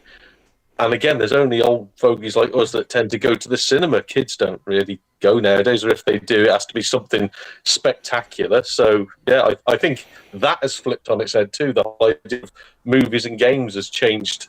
So, again, like when I was a kid, playing games, you were a geek, and you'd be bullied at school for playing a game. Now it's like, oh, everybody plays fun games. It's culture, isn't it? It's like everybody does it now. You even see like the mums and nans and things like that playing games. So there's another question for you then. What was the last best movie tie-in? Wolverine on the Xbox 360. Yeah, good shout. What, a game that was based on a movie? Yeah. As in, is it based on the franchise or based on a particular movie? Yeah, the direct movie. King Kong for me. Oh, I genuinely don't know. I can't remember the last like really, really good one I played. I'm an neck. Yeah. So again, everything I'm thinking of, like in my head, I'm going like Alien versus Predator, and that's not based on the film, if you know what I mean. It's got the same title, but it's Aliens Infestation for me, probably. Based on a movie? Based on aliens. I'd go Quantum of Solace, maybe. Yeah, that's a good game. Captain America was a good little game. Yeah, that was a good one actually. Cat. To be fair, a lot of the Sega Marvel games that came out on like 360 era were quite decent. Like your Iron Man and Thor and all that sort of business were all right. Thor was awful. Thor was good. Oh, I liked it. I hated Thor. I like that. No. I don't know. Hulk Yeah, you was like good. Lego. Incredible Hulk. Good question. I'll just update the with the chat, lads. So going back, so Grow Up Dad said Vic 20 for me. What a machine! Took tape games and cartridges. Foxhound said, what was your fave games in it? I like Buggy Boy on C64. Oh, Buggy Boy, what a game! And then Virtual Father has popped in. Thank you for joining us, buddy. Appreciate it. Kids usually get their first introduction to gaming at a very young age on tablets now, so physical media gaming is completely foreign to them by the time they get old enough to get into consoles. Ryan said Doom being playable in Doom Eternal. That's a good one. I've not played Eternal, which is appalling from me. Foxhound said no microcomputers in the 80s. I've read that. Resi film looks mint, says Smorg. Game Camera Guy says, oh my god, finally yeah, I've read that. Finally Don's looking forward to something. Foxhound said, next question, favorite 5th gen console and reason why, also fave game on that system. 5th gen, is that like PS5? No. 5th gen. Is that PS2, is it? 4? Yeah, I was going to say PS2, Xbox. PS2, I thought 5th gen was PS1, or am I imagining that? Gen consoles. Or is it 360? We've literally got through like every console line. We're like, is it? The 5th This gen is my nothing was- because there's no such thing as a generation. They all overlapped. I hate it. You know People what? go, the 5th gen, they can't. It's PS1. It's PS1. The 5th gen was PS1, N64, and Sega Saturn. That. Does Dreamcast class as 5th gen? No. Saturn and PS1 were against each other. For me, it's the PS1, and my favorite game would be probably Metal Gear Solid, or Resident Evil 2 was good. To be fair, For me, N64, it's Ocarina of Time. Wasn't my favourite console of the gen, but that was my favourite game. Yeah, same for me. And I know we were there was this talk in the chat the other day, wasn't there, on our WhatsApp group about because Dodgy doesn't like the N64. To be fair, I'm not. I wasn't a fan of the controller, so I couldn't wrap my head around it. So yeah, I got a story about the N64 today as well. Well, Go on. I'll answer this question first. Mine was the Sega Saturn, and it was Dyad arcade. Mine is a cheat because it would be the PS1 going back, but I had the Sega Saturn when I was a kid. And my favourite Sega Saturn game, this is horrible, Baku Animal. I couldn't get off it when I was a kid. I blooming loved it. So it's a terrible game. The Hulk. Yeah, but no, it's like I only had a handful of games and a Sega Saturn, and my favourite one I had was Baku Animal. And then eventually, when I managed to collect long after it had been gone, it was what's it called? It's an RPG, and it had 3 different names. Oh, friggin' hell. No, blooming heck. What's the land called in Dungeons and Dragons that they're all in? Because you had Riglord Saga in Japan, you had Blazing Heroes in America, and it had a different name in the UK, and it was a long, weird one, and I had that. Oh, can't remember what it's called now. Anyway, that that was good. Really, back. Shall I read from the chat? Or did Dodgy? Did you say you wanted to mention something? Oh yeah, CX today. I went in there and they've got a boxed N64 for £70. In Bolton. Yeah, and the reason being is whoever's traded it in has traded it in as a discounted one, not taking consideration it's boxed. And the only reason it was discounted is because it was missing the little flap for the, the rumble pack, and the controller that came with it was the black controller and not the grey controller. And I instantly that's fair enough. That should be discounted. Yeah, and the game was Mystaria Realms of Law. That's what it was. Yeah.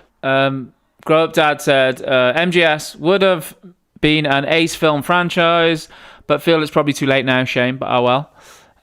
Grow Up Dad said, but when, and this was, I read this comment and I thought this was kind of what I was going to say.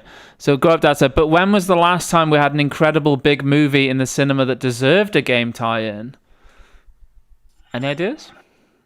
Because I was The Odyssey. Yeah, I mean, what I was going to say is we don't get as many original movies now as what we used to. Because a lot of movies are like remakes. Yeah. Do you know what I would like to see a movie on? Because I'd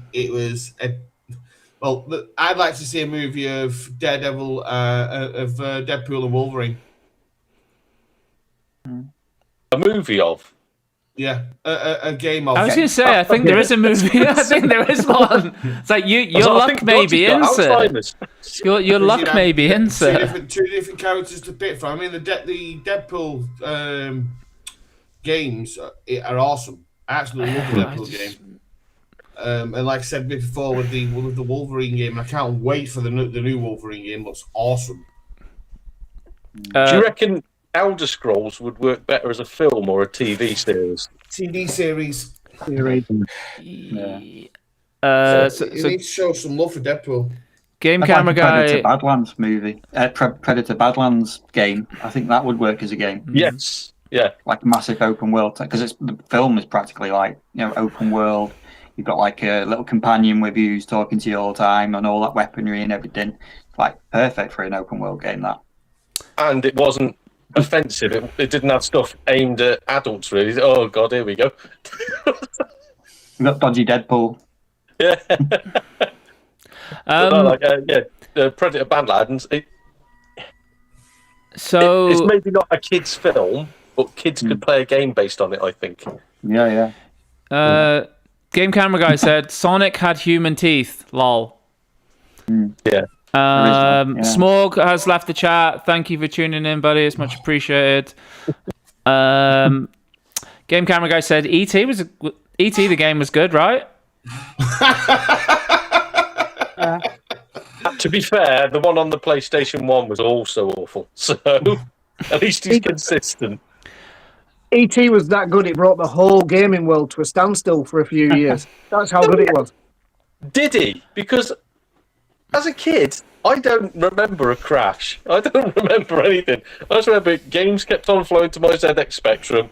and I played them all the way through. So I think, is that just like a non-UK thing? The industry trend? The fact that they had to bury 30 million copies of it in the desert is a statement within itself. It was that much of a stinker. Yeah, but again, I know mates who had an Atari 2600, and it didn't impact us. We just carried on playing. I think it's just one of those like YouTube things now that everybody waffles on about. Didn't Alan Sugar say it at one point? Probably. Alan Sugar says a lot, doesn't it? I think Superman 64 should have started the next crash. A comment from Grow Up Dad. It's game development 2, I reckon. It's much better to have a separate Spider-Man game franchise that isn't tied into the films, as with all the politics and around ownership, MCU, etc., wouldn't work. Yeah, because sometimes the movie being bad can damage the game. It's like Wolverine. That you were saying, Dodgy, didn't you, about the Wolverine game? So that's based on X-Men Origins Wolverine, which is terrible. So it probably didn't sell quite as well as it should have done because it's an amazing game, but based on a really awful film. Foxhound Retro. This was going back to a previous question. She says, mine was Silent Hill, PS1. Game camera guy. So yeah, this was something I was aware of. So a live-action Metal Gear Solid movie is in development at Sony Pictures. In April 2026, Zach Lipovsky and Adam B. Stein, directors of Final Destination Bloodlines, were announced. Virtual Father says, hi guys, do you think the next-gen consoles will see an industry crash? Maybe not 80s level due to prices, etc. Nah. Because people will still buy them and they're not designed for us. I think potentially the next-gen consoles could be the last. Yeah. Yeah.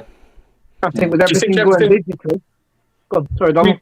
Do you think everything's going to go sort of cloud gaming in the future? Just like, yeah. And I think you'll get like a Fire Stick or a small Apple TV box that you plug in, link your controller to, and you just download everything and stream it. Yeah. Console wars will go. Well, I know Xbox talks about a possibility of their console being an upgradable console. So it'd be basically built like a PC. So in, say, 5-6 years' time, instead of bringing out another console, they just bring out a graphics card that you plug into that console to upgrade it. I was watching. Does anybody watch James Channel? Nice plug for the station. It's a YouTube channel called James Channel. It's an Australian guy who'll strip down everything. Like the second the Switch 2 comes out, strips it down, messes about with it, sees what's inside of it. And he found this like old console from, I think it was 2007, where the console itself had very, very little in it, but every cartridge you bought had different hardware inside. So the actual cartridge you're buying is the game, and you could upgrade your system by just getting a new cartridge. It's the most bizarre thing I've ever seen in my life. No. Was that not similar to how the Neo Geo worked back in the day and the old arcade boards? Oh, I don't know. Is that how the Neo Geo worked, is it? It was kind of a standard board, but the cartridge... I could be wrong, but same with the old arcade boards. A lot of the information and the hardware was actually in the cartridge. And it kind of built the circuit. It built like the extra bit for the PC as the plug-in. Probably in the same vein as that then, yeah. So it's just... it's a good idea, but then you think, you can't future-proof that really, can you? There's going to come a point where you're going to need to change, or at least with the Xbox idea, if they're copying a PC, then yeah, you can just swap new bits in and out. And Grow Up Dad said Badlands is a pretty good shout, would be a good open world game. And Foxhound Retro's come back with another question. Who remembers Mutronics on VHS, otherwise known as The Governor? Plus David Hayter was the governor in the second movie. I remember Mutronics. I don't. I'll be honest. Yeah, it's quite, if I remember, it's 80s, late 80s, early 90s. It was kind of practical effects, bit cheesy, bit sort of weird. If it's the one I'm thinking of, it was kind of... Have you ever seen Guyver, the movies? Love it. So do you know the sort of enemies in them, the Zoonoids, that are kind of practical effect rubber, like the old Power Rangers? That sort of thing. It was that sort of cheesy movie. If I remember Mutronics, I could be wrong, but I'm thinking that's the one. Grow Up Dad said it was more of a console game crash, really, as the NES was a risk and redesigned in the West to resemble a VCR. And then Grow Up Dad said SNES and Super FX, hard off to you SNES Doom, 10 points for trying to. They're doing terrible. Oh, sorry. Game Camera Guy, says Guyver, not Governor, Howie. Guyver, yeah. David Hayter was Guyver in the live-action Guyver movie. Wasn't Mark Hamill's also linked to that. Grow Up Dad said, wasn't Mark Hamill in one of them? There we go. Guyver, not Governor. Guyver, yeah. So whose topics have we done? We've done mine. We've done Donald's. We've done Triple G's. Mine and Paul's. Go on to mine if you wish. Yeah, mine's a bit more of a kind of happy sign-off kind of one. So, so if you want to go for... Yeah, go on. So, we kind of touched on this in the last podcast when I talked about Sega making a possible comeback due to this whole backlash of death of physical media. Well, the Sega CEO, I'm definitely going to butcher this name, Shuji Utsumi, has quoted, digital media is essential for the future of gaming, but Sega will forever value physical media. He posted that on X/Twitter, and Sega absolutely blew up with comments. And if you go on his feed from it, every comment is saying this is the perfect time for Sega to make a comeback. Sega could be the industry, the company that stick to the guns with physical media. All their games they bring out is physical. It's, like I said, it's the perfect time for it to come out. He's continuously said over the years that Sega needs to bring back the Sega brand to being cool again. They need to revive legendary franchises, which they are doing. Like Crazy Taxi's getting a new Crazy Taxi. We're getting a new Jet Set Radio. We're getting another Golden Axe. Streets of Rage 4 was absolutely incredible, and we're also getting Virtual Fighter. Mm-hmm. If Sega came back, would you buy their console? No. No. Well, that's the end of that, isn't it? I just wanted to say no. I mean, I don't know. Probably not. But I'm not really the target audience for that because I'm a Nintendo boy. So I would buy it because it'll probably fail like most of the last consoles, and then it'll be worth something in about 30 years. I think digital media is going to win, like it or not. I think that's the way that the industry's going, and it's cheaper. Would you not want an alternative? I'd want one. See it as a gimmick? Sorry, mate. See, yeah, that would be my concern. Yeah.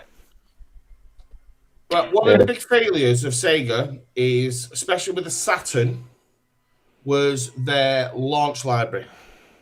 They tried way too many things. They never launched a Sonic game with it.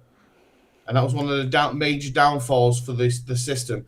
Now, if you think of the franchises that they have at the fingertips to bring out, like we've just touched on some of them, and then you've got stuff like Shenmue, Outrun, House of the Dead, Daytona, Bayonetta, Super Monkey Ball, obviously Sonic, Persona, Aliens, they own the right for the Aliens, Total War, Yakuza, Football Manager, Shin Gemi Tensei, and Judgment, just to mention just a handful of games. If they brought them, say within the first year of launch, they give you them titles within the first year, there's something for everyone.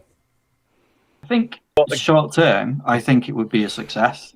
But long term, no, I don't think it would. I think I think you are Big looking at ask. something that's going to appeal to, the likes of us guys, Yeah, potentially. small market. But then beyond that, it's just not gonna. And I think the closest I can sort of think of is like the new Neo Geo release that they're going to bring out. Mm-hmm. I think it's a great idea, and I think it'll sell all right. But it's never going to move into like having the Neo Geo as a competitor for PS5. It's a novelty thing. It's a novelty thing for our generation in a way. I think it'll be great. And they've got how many franchises have they got? SNK and that with your Samurai Showdowns and all that. But it is only going to be a niche thing, and I think Sega would end up being exactly that. I think they've got a lot more sort of franchises that they can pull on. But how many kids these days know anything about Sega other than Sonic? And there's not much else is there that's going to pull them to buy that. And if it was going to be a long-term success, you'd have to bring that market in, and I just don't think it would, which is a shame. I think if they'd done it 10 years ago, maybe, potentially they could have stood a chance, because how many games were they releasing? How many games were they publishing back then? Yeah.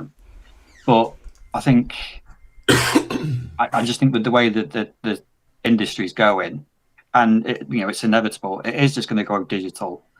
And people can fight it all they want. They can do all these protests. They can do all these, what are they called? There's things where you put your signature to, and people are going to boycott and all this. But it's just going to happen, isn't it? And I don't know whether Sega has got enough pull, across all of them sort of age demographics to actually make it something that could be like financially viable for them. Long term. Well, finance. I've got. So in the last 5 years, Sega's made pure profit of. I'm sick of this fly. It's really winding me up. £777 million pure profit. So why would they want to change? Yeah, because there's a majority of that profit has come from movies. And which obviously Sonic, the Atlas ownership, which is obviously your Japanese games, and the arcades that they provide in Japan. But it's kind of obviously a question for you guys, but I'd like to know what chat would think if they was to announce tomorrow, like Christmas time, they was going to launch a Dreamcast 2 and say it's, let's say, 500 quid. It's at the same standard. It's at the same 500, 600 quid, and it's at the same standard as the Xbox Series X or PS and the PS5.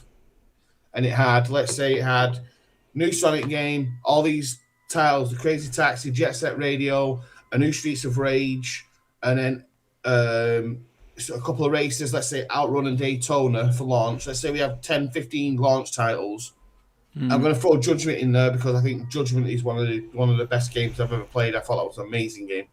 If they was to launch them at Christmas, would you be buying it for Christmas? So my answer is yeah. So chat, we've got some Sega love in the chat. We got Grow Up Dad said release a Sega console, but more powerful than the Dreamcast. Discs based, backwards compatible with the OG Dreamcast, Saturn, and Mega CD. Boom. Mix the new in with the old school collectors and stick a cart slot in the back too for good measure. Now, I like the sound of that. Virtual Father.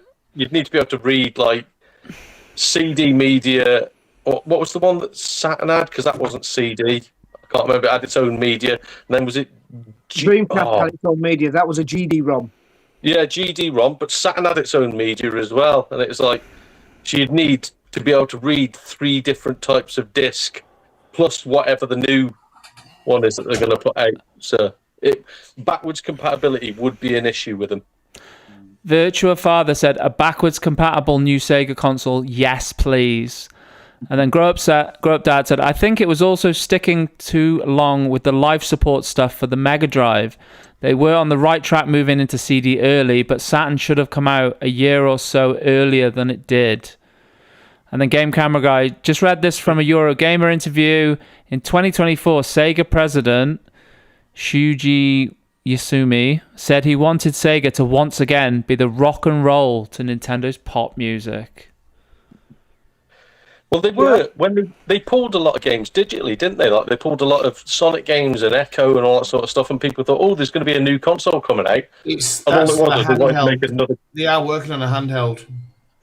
Yeah, but then they just released them digitally instead. So they pulled them from like things like Steam, and then went, "Oh, now you can buy the Sega pack." And it's so just getting people to buy it twice, basically. I have a feeling that if they released a new Sega console, it would feel like gimmicky or old hat in some way. Yes. I'd love it, but again, it'd be from a nostalgia point of view, nothing more. And with the shift in gaming, like we were talking about earlier, kids these days, gaming's a social thing. It's not like we buy a game to play the game and enjoy it. Kids do it to chat to the mates, a bit more. You've got esports, it's competitive. There's different dynamics with how games are played. So I don't think Afterburner Outrun would appeal to younger gamers. I just don't think it would. And I don't think it'd last. Once we've bought it, exactly. We've got it, it's done. As you said before, we are a dying breed, and that is literal as well. Yeah. People of our age are starting to literally pass away now, so it's like it's a shrinking market, isn't it? It's quite sort of similar to like the death of the arcades in a way, isn't it? You know, like the home consoles kind of killed the arcades off, and digital is going to kill off the home console in a way. Yeah, because they're just not needed, are they? Cinemas, I think needed. cinemas are sort of struggling as well because of streaming. Netflix. Game Camera Guy, I'm a Sega kid and would love them to make a comeback. Sega Game Gear U, lol. So that is some Sega. There is some Sega love out there. But again, a lot of the games. Well, G, sorry. Oh, sorry. I was just going to say a lot of the games you can get on digital, or people emulate them on PC. I'm pretty sure there's an app for your phone, an official Sega app where you can buy old Sega games, and I think it's $1.99 a game, and you can attach a controller. We've got all them kinds of games, but if you look at games now, the biggest games are Minecraft, Fortnite, PUBG. It's battle royale, social games where people get together and chat. And I think since COVID, the blockbuster and the story-driven games seem to have died off. Everything since then has got less and less and less. Now it's more focused on free-to-play, online, transactions, FIFA, things like that. Anything that you can socialise with. Foxhound Retro has got another question. So, what's your stance on YouTube videos regarding CEX pickups? I think it's lazy videos and moves away from the fun of the hunt to adding that pickup to your game collection. Can I just say, I like whoever said that. they're good. No, I think it's everybody's got their own tastes, aren't they? Like I used to do anti-CEX videos, and then I got bored of them because people are going to hate stuff and people are going to love stuff. So no matter what you do, you're going to get grief for it. So in some ways, it is lazy, but it's popular. People make the videos because people like watching them. So I personally think that when you watch a video and it feels like, say, if someone's full set in something and you're like, oh, I've got this game for the full set, I kind of get that and I enjoy it. But I think when it's very sort of like, oh, I saw this random game, and it kind of gets boring then when it feels a bit like kind of like there's no real goal or anything like that. It's just like, oh, I bought this random game because that's what everyone else does, sort of thing. Yeah. For me, I don't mind CEX videos, but I wouldn't like completely like have my channel as a CEX pickup video kind of channel because. I mean, I've seen some people do that, and it's just literally they go into the same CEX week after week, and they just record shelf after shelf after shelf, and it's like, you know, I've seen this 3 times already.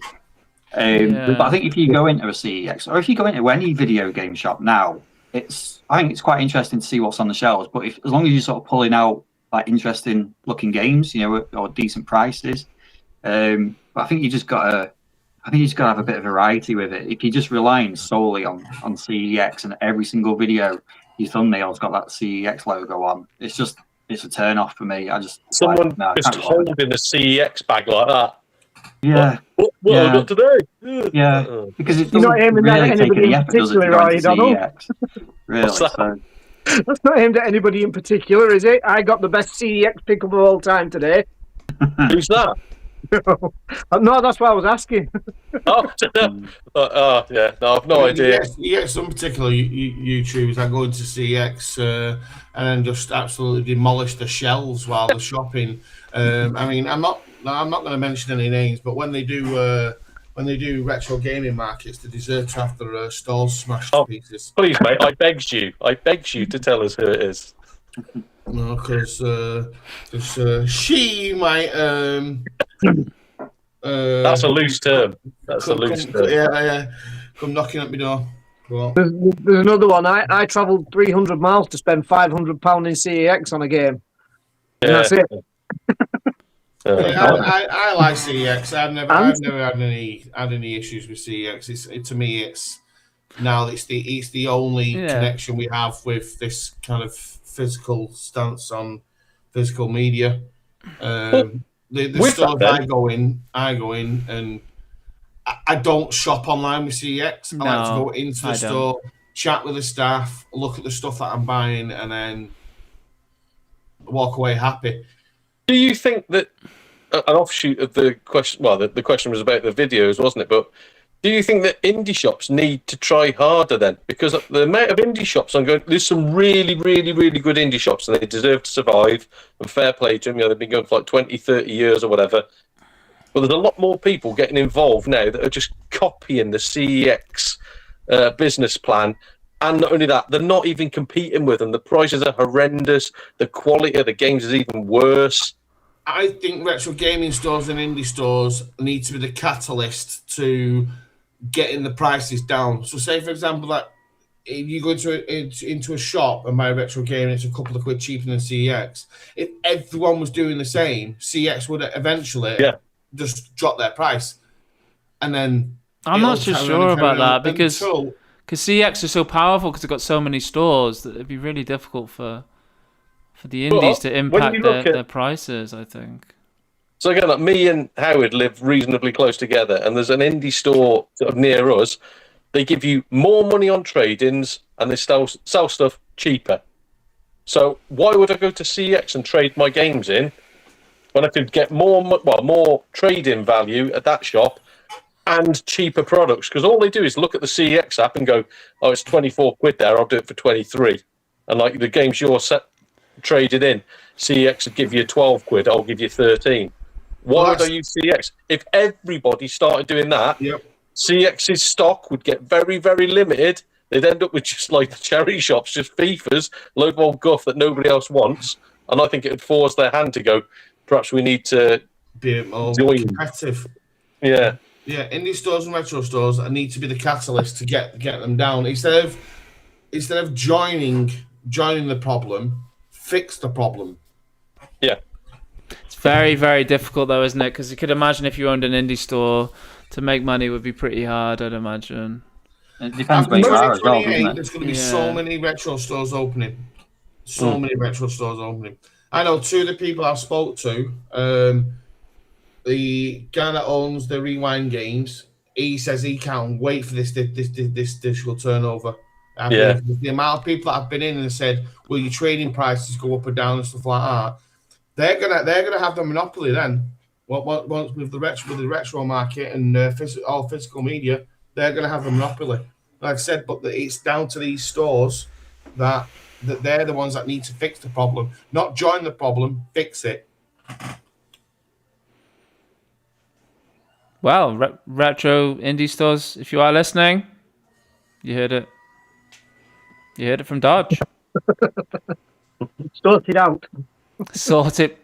Oh, I was going to swear then. I'm still counting that as a 50p because you fought it. No, that should be 25p. That should be 25p. What's actually happening is it's helping the private sales market. Like we talked about before, charity shops, people are going to Vinted and eBay and that. And Carl talked about Facebook Marketplace selling all of his DVDs on there. I think that's the way it's going to go now. I think, yes, CX are going to be very, very powerful for a bit. The indies that have hoarded loads of stuff over the years are going to have the market. But more and more people are just going to be undercutting both of them, taking the money cash, just going like, well, CX want 30 quid for this game, I'll do it for 25. If it's down the road from me, yeah, I'll go and pick that up. And I think that's probably the future now, is just cut out the middleman. You just you've got the internet, you've got Facebook Marketplace, you've got eBay, you've got Vinted.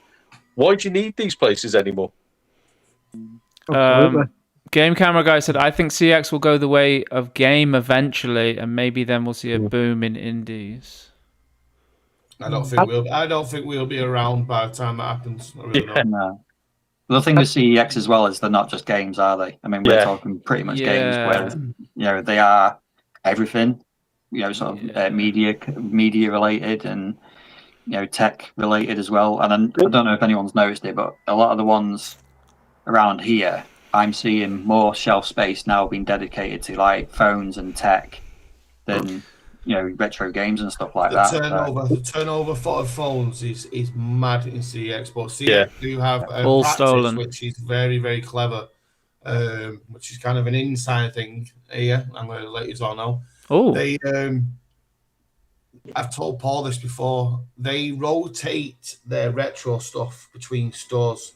So, say for example, if let's say Wigan, I'll use Wigan as an example. If Mega Drive stuff is shifting really well in Wigan, and in Bury PS1 stuff is shifting really well, they'll tell them to swap stock. They have sister stores. Yeah. They tell them to swap the stock. They'll say to Bury to send your Mega Drive stuff to Wigan, and Wigan are going to send you some PlayStation stuff. So not just in the UK as well. Like when I was in holiday in Poland, they've got CEXs over there. All the stuff that hasn't shifted for a while, they sell on like a mild discount to the Polish stores, and they go mad for it because they don't really have like second-hand game stores over there, and prices are horrendous. So if they're almost matching the UK prices, they love it. They'll snap up like old FIFAs for blooming 7 or 8 quid, whereas we'd be going, oh, I'm not paying £1 for that. So, I think CX have been very clever to sort of go international. Like they tried to break America, didn't they? And they got kicked out for breaking the law too many times. But when we were in Spain as well, all of their games were reprints, every single one of them. Nobody cared. Over here, people like me kicking off going, I'll never buy a reprinted game at full price. Spain, they don't give a monkeys. As long as the disc works, yeah, we'll pay full value for it. Ryan said, I'm surprised CX don't do music. I think some stores do, don't they? Some do. Yeah, we do. Yeah. Some of them do t-shirts. Their flagship stores do.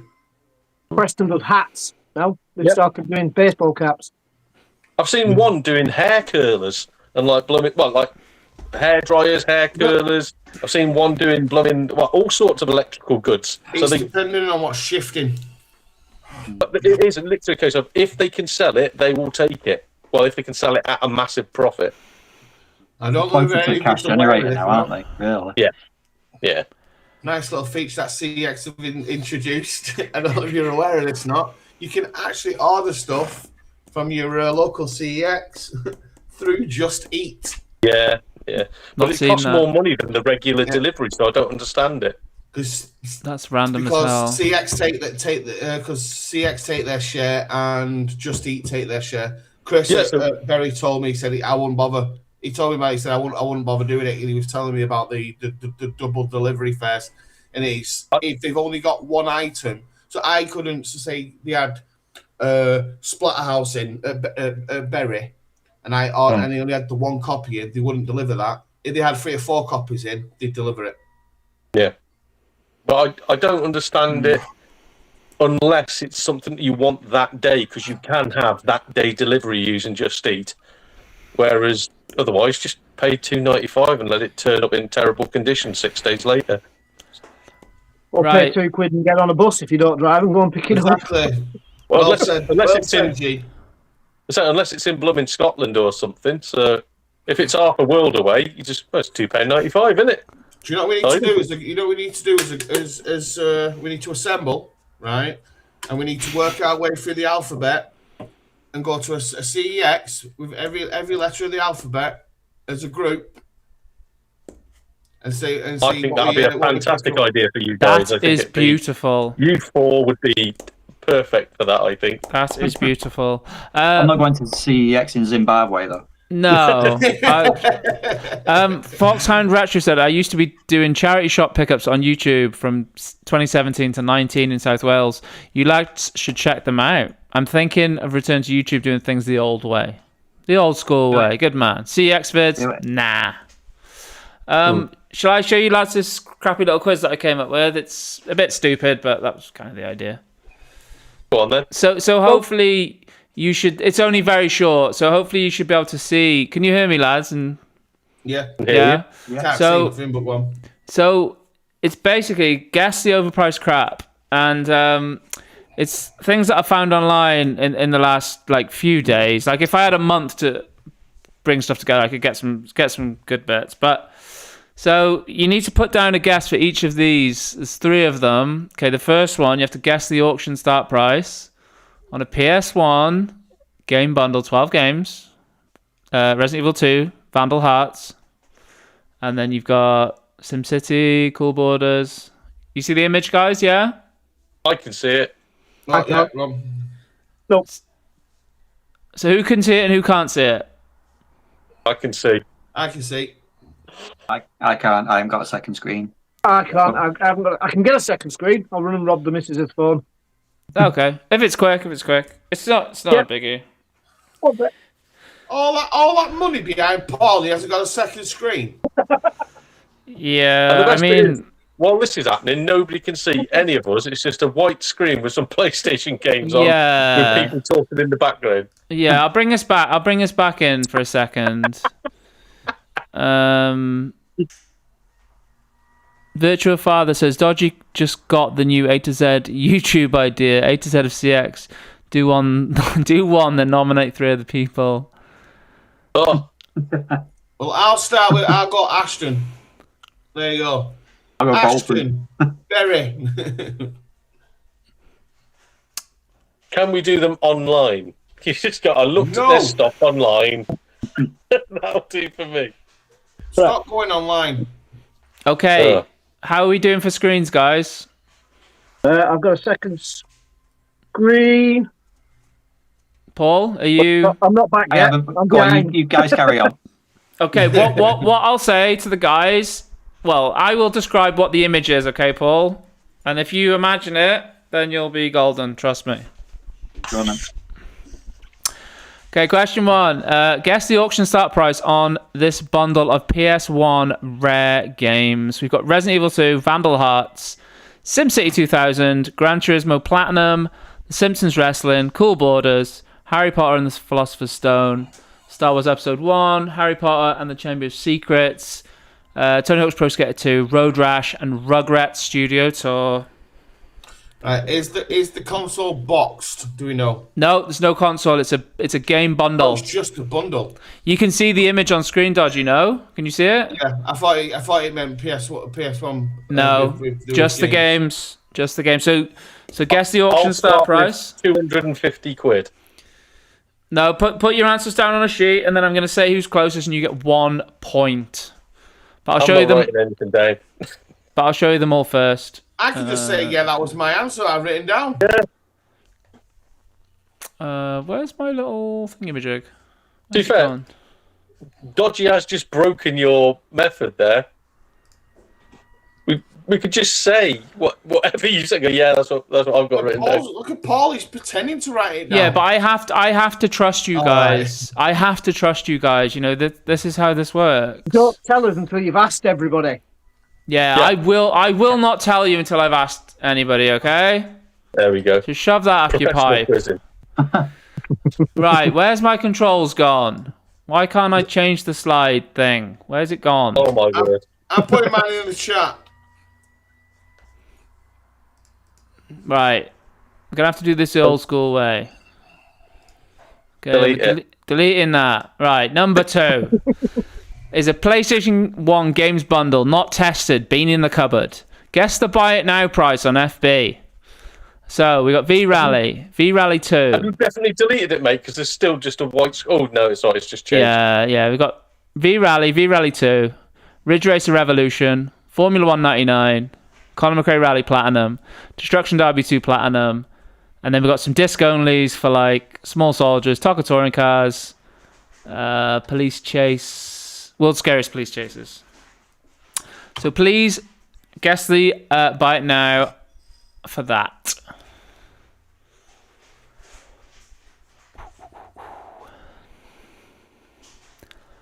We've got some guesses coming in the chat. So Game Camera Guy said 150. Foxhounds. I'm changing mine. Foxhound said 150. You can't change based on the chat, Dodgy, because I will know. Because I will know. Great minds think alike. Foxhound Retro's gone for £90. I think that was on the second one. Right. So let's look at the third slide. Okay. So guess the overpriced crap 3. So we've got the rare PS1 video game bundle on eBay. I want to guess the buy it now price on a copy of, well, 2 copies of E-Rally, Jimmy White's 2, Tomb Raider 2, Gran Turismo, Tomb Raider 3, platinum copy of Tony Hawk's Skateboarding, FIFA 98, disc only of Monopoly, and that's about it. There's a copy of Ready to Rumble, but it's like a value series one. Classics, isn't it? Yeah.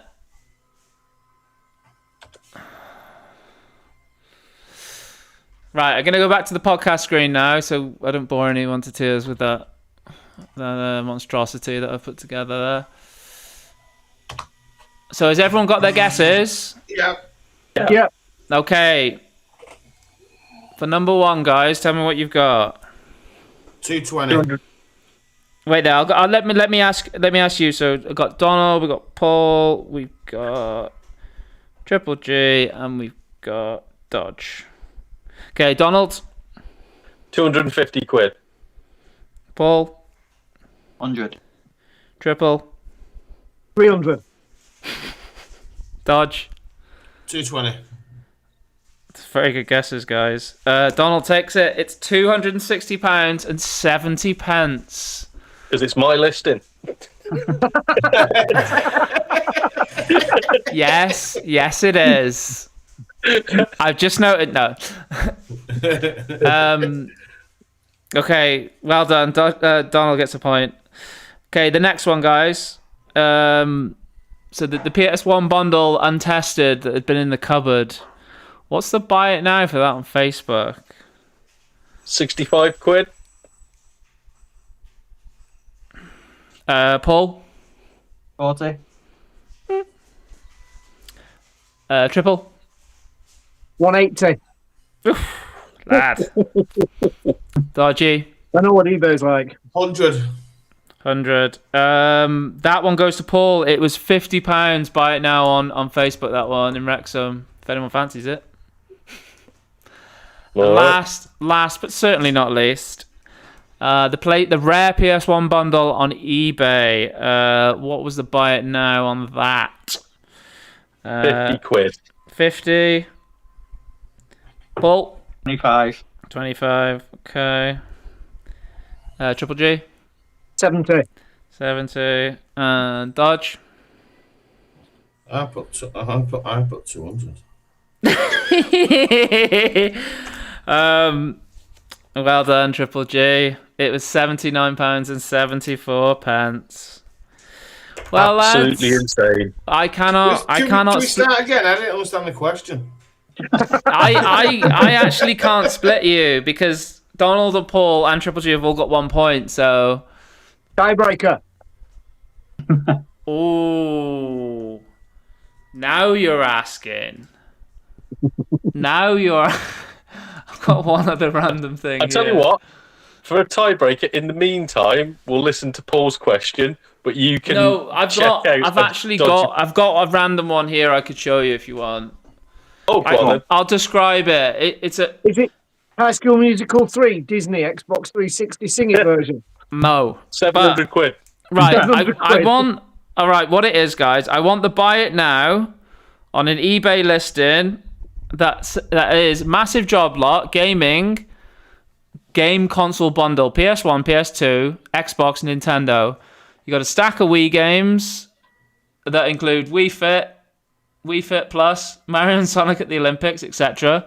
Got a stack of PS2, which has got some okay games like Outrun 2006, Vampire Knight. Then you've also got G1 Jockey 3. Sorry, you've got SSX Tricky.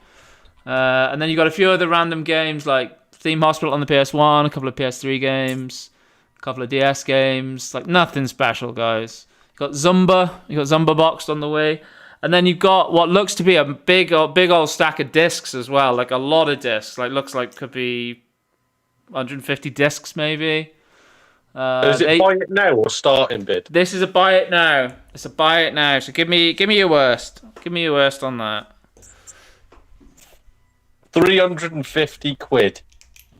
Okay. I go 400. I'm going to go higher than that. If it's 6 console stack of games bundle, I'm going to be thinking it's closer to the 6. I'm going to go 550. There's no. Did you say console then? Because they put console in the title. There is no consoles. It's purely games. Oh, So what? you said consoles. I thought you said consoles. I did. Sorry, I was reading in the list and description, but that was a red herring, guys. I'm testing you here. Everything's a test. So what did you say was in it? There's loads of games like Wii games, PS2. But I wouldn't say there's anything mega in it. It's not like you're looking and you're like, oh, that's rare. That's rare. All of us 4. Let's just say a random number. See whatever gets closest. Come on, I've got 400 for Paul. I've got 350 for Donald. Triple. 380. No, it's because we had consoles in it. 380. Okay, Dodgy, you're out of the running because you're not in for this because this is the tiebreaker. I'm going to say 300. 300 for the Dodgy. lowest limit now because it's just blooming games. And the winner is I'm looking through eBay now. Pixel Paul. It's £450. What? Well done to the Pixel Paul.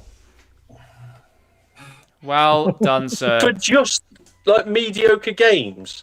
And what I'm going to do is I'm quickly going to put it on screen just so you can see what I was, referencing. Very, very quickly. I don't want to bore people to tears too much. Well, I'll be pricing them up in the charity shops for that one. Bundle of games, $450. Seen it on eBay. Okay, you can see it should appear on your TV soon. I think there's a picture of a big stack of games. I think I must have a delay. Yeah, there is a delay. I've got about 12-second delay. $450 for that. Yes, $450 for that. But look at all those discs. But I'm not saying it's worth $450. But you don't know what's in there. It's got 2 copies of LMA Manager 2007 on the PS2, and they're about like 25 quid a piece. Really? Yeah. I might buy it. That bundle, I might actually buy it. That's a 15, 20 quid game. Yeah, but you've also got Wii Fit in there, remember? Yeah. Are you guys in? Guys, I think we've got some interest in this bundle, guys. I think we've got some interest. No. I'm good. But I am taking offers around the 380 if anybody's interested.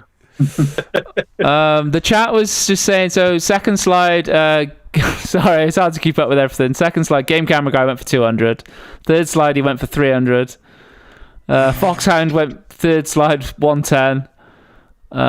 Game Camera Guy said WTAF. I'm not sure what he was reacting to. Foxhound Retro, last question. Pick a C64 game that needs a remaster in full glory graphics. We need to use your imagination for this one. I go for Platoon. Oh, what a game. Class game. I remember that. A C64 game? Yeah. I'm torn between 2. Buggy Boy and Ikari Warriors. I was thinking, what was the Bruce Lee one where you fought like a green enemy and ninjas and stuff and you jump from side to side? The Last Ninja. No, that is The Last Ninja, but they had the Bruce Lee one. I think it might just be called Bruce Lee. It was such a class little game. I remember that now. I'm going to go with Alvida Zainpat. Oh, well, I had to Google C64 games, and one of the first ones that popped up to mind definitely needs a remake, because I loved it, but I didn't play it on the C64. Go on. And it's Maniac Mansion. Oh yeah, that'd be class. I'd love to see a Was that on remake the of that. 64, was it? I just realised that now. Don't know hell. if I've seen it on that. I've seen it on NAS. I played it on the NES. Surprised you've not gone Fantasy World Dizzy, Donald.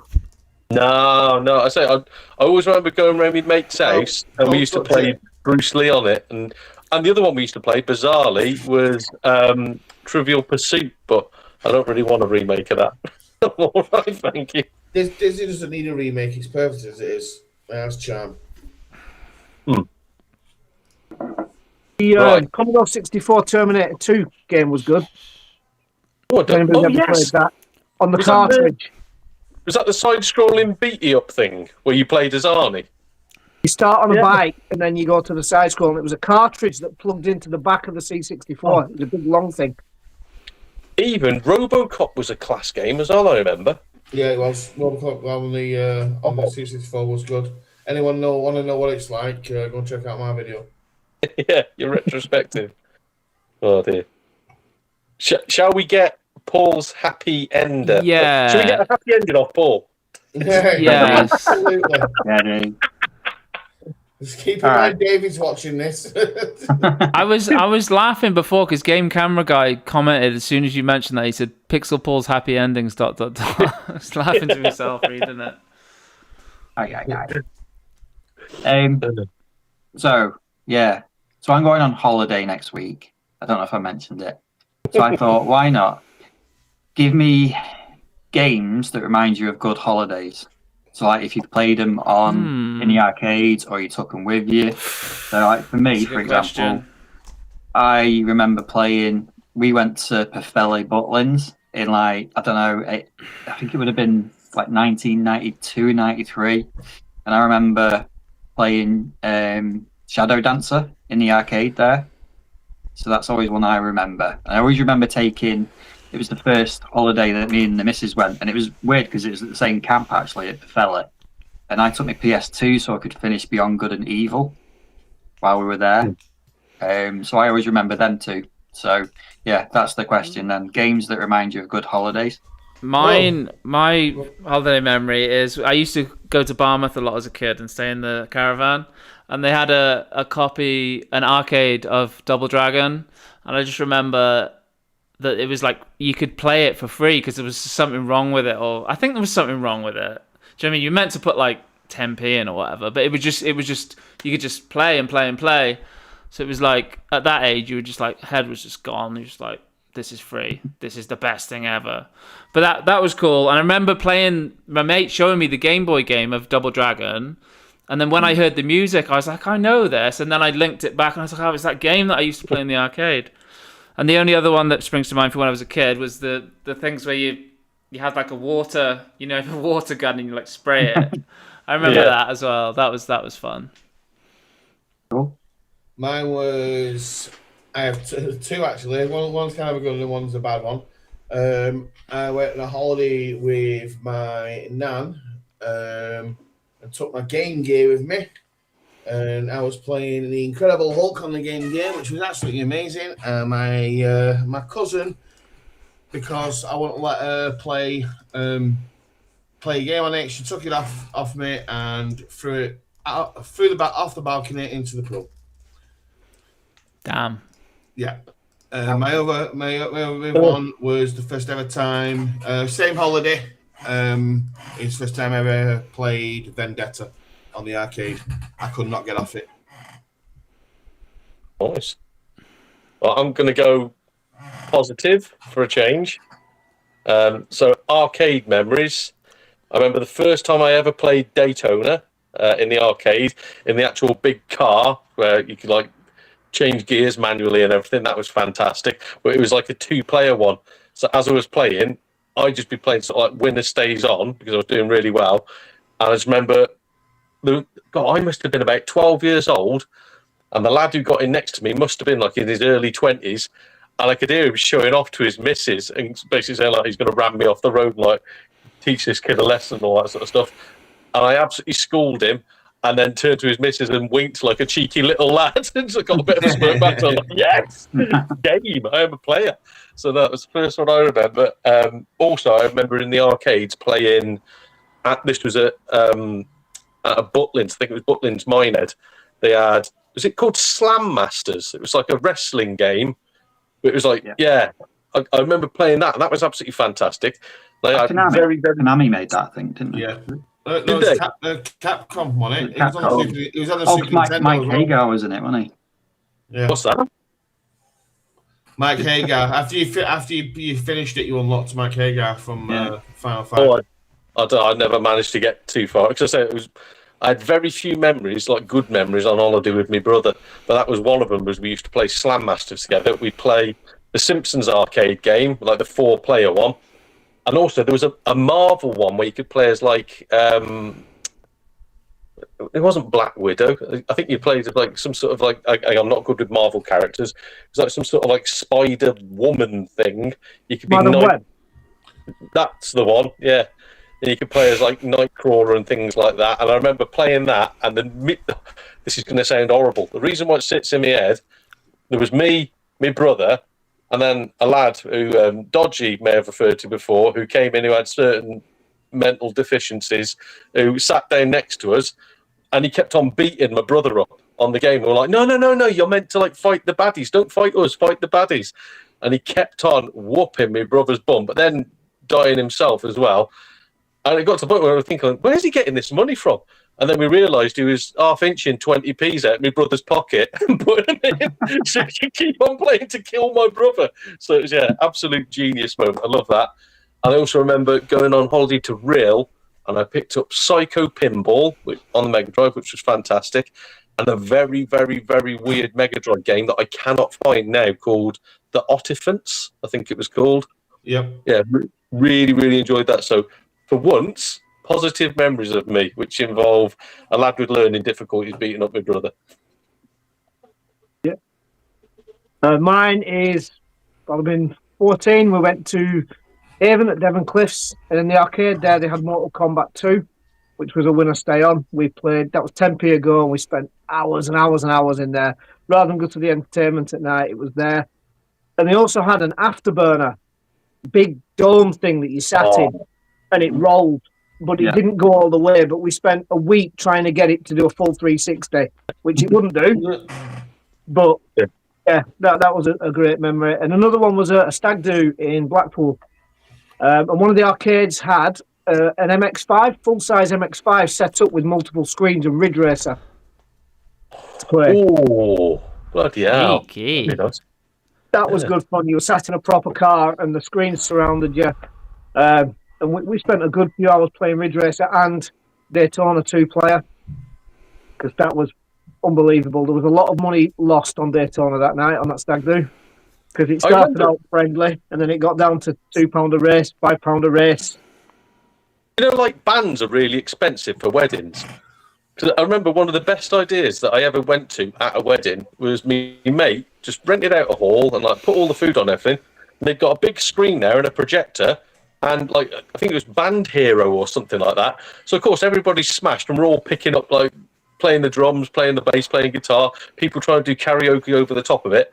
It was the best wedding I have ever been to, because you don't really need to be into games to play it, do you? So basically what you were saying is all the women were on the dance floor and all the men are stuck in the corner playing video games. Oh no, the women were having a laugh and getting up and singing and stuff. It was quality. We've got some memories in the chat. So Virtual Father says, always remember sitting down in the car for the first time and playing Outrun in the arcade at Scarborough in the summer of '87. Great days. Game Camera Guy said, I played hard driving at an arcade machine at MAGA services at the Severn Bridge on the way back from a holiday in the early 90s. Foxhound Retro, loved Chase HQ in arcade and Killer Instinct. First arcade game I played was Karnov. And then Game Camera Guy said, Slam Masters sounds like a good time. Oh, Slam Masters was quality. Absolutely brilliant. I thought of a question, it's a bit more specific, but it's along the same lines, just to see if you have an answer for this. So what arcade machines did your local leisure centre have? Because I remember mine has Street Fighter 2 Turbo and Metal Slug. Mine didn't have any, but I do remember Mine we used didn't. to have a fair that had come to town like every year. Oh no! Don't tell that story. Yeah, it comes to town every year, and they'd like obviously have like really like rubbish dodgems and things like that. But they had their own little arcade hut, and it had a really, really weird glitched version of Street Fighter 2, where you'd be doing sort of like a tiger uppercut and loads of fireballs would come out the side of you. And it's no matter what you did, say you were doing Chun-Li spinning bird kicks, you'd just fly all over the screen. So if you were good at the game, it meant nothing because you had no idea what was going to happen while you were playing it. My when I was a kid, the video shop near me had 4 arcades, and it had Mortal Kombat, Turtles, Rygar, and New Zealand Story. Oh, New Zealand Story. Yeah, my local snooker hall had 4 arcades. They had Super Off-Road, Ivan Ironman Stewart's Super Off-Road, which was amazing. We used to play that. Narc. They had Mortal Kombat 1 and a weird football game, an arcade. I don't know what it was called, but it was a weird arcade football game. People had purple hair, and yeah, it was just very, very odd. Very cartoony, very Japanese. But they had them 4 arcades. We spent a lot of time on Ivan Ironmans and Narc. Yeah, this is just making me want to go back to the arcade club like ASA freaking P. The nearest one for me was like our cinema had arcade machines in it, and I remember Street Fighter 2 was the one because that's where I played Street Fighter 2 the most in there. But I remember it had the X-Men arcade game as well, and I think it had Mortal Kombat, and then a couple of like shooters as well. It might have been, I can't remember if it was Narc or maybe like Operation Wolf because it might have been a bit older, maybe. But definitely had Street Fighter 2, and then I'm sure they like upgraded the cabinet for that, and it was eventually like a Street Fighter 2 Championship Edition or something at one point.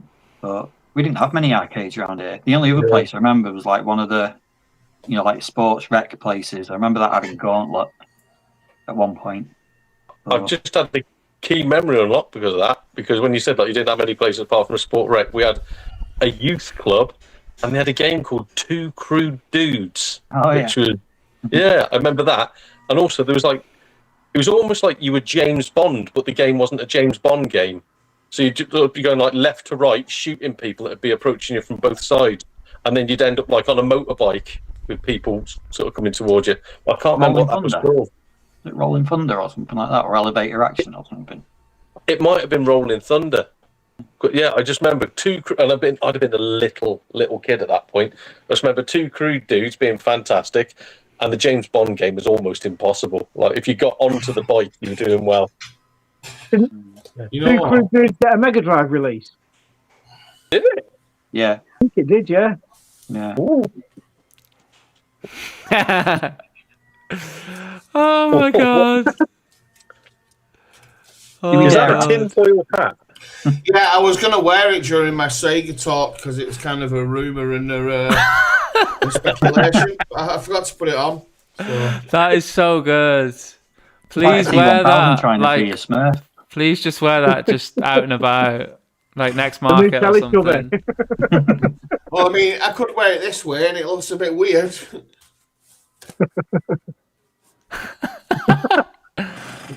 Oh my god! Oh my word! That's brilliant.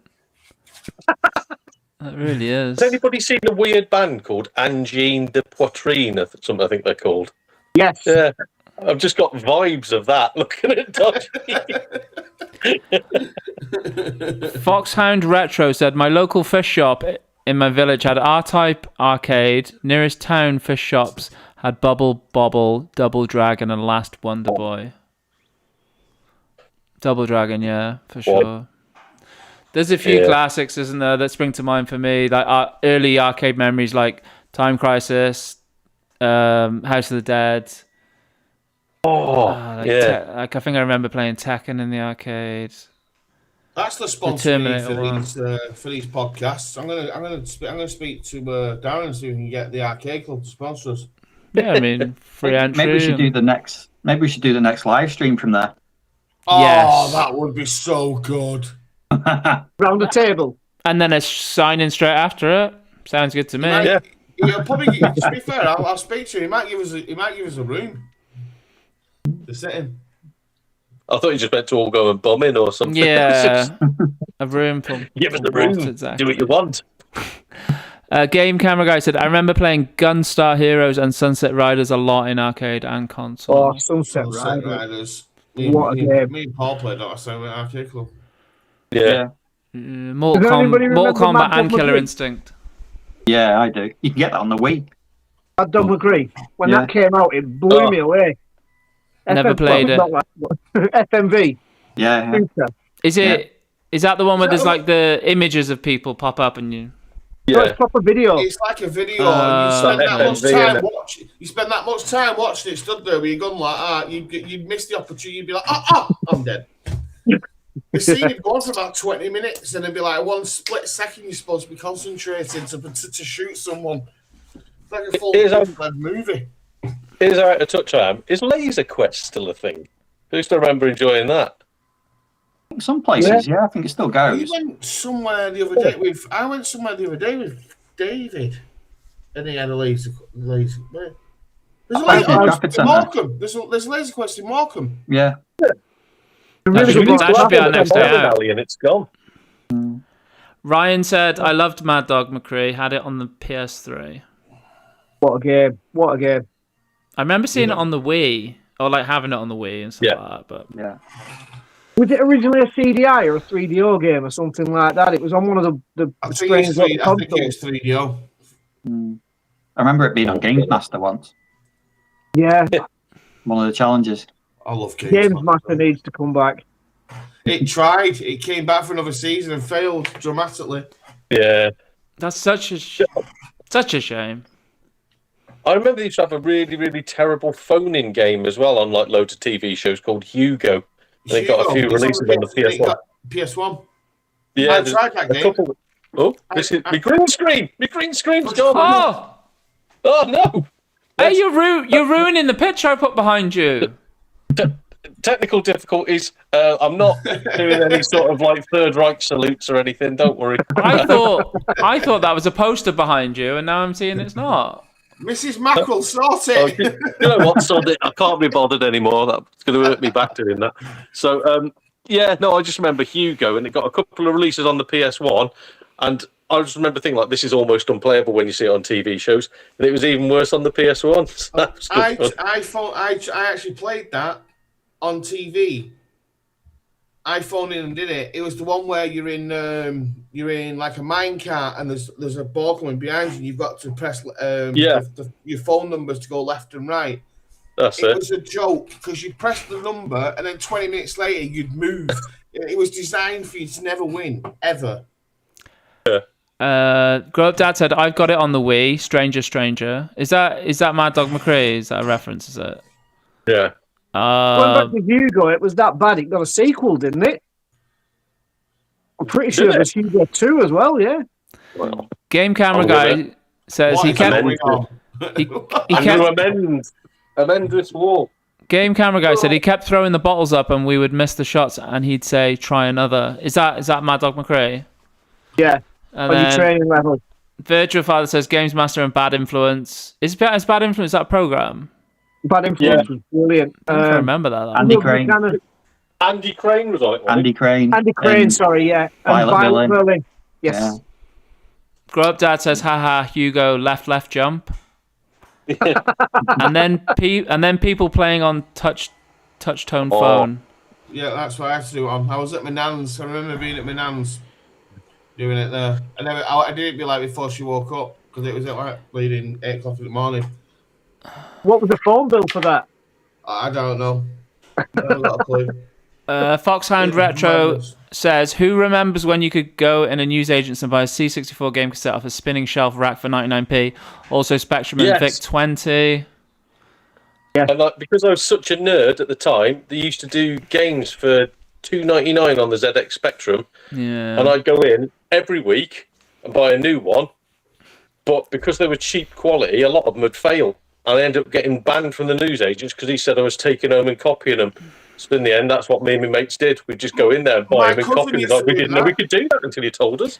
He used to buy them from Vibes because you'd have a 10-day return on it, and he'd take them home, and he'd get an old cassette, and he'd be copying it and taking them back to Vibes saying they don't work, or I didn't like it, or whatever.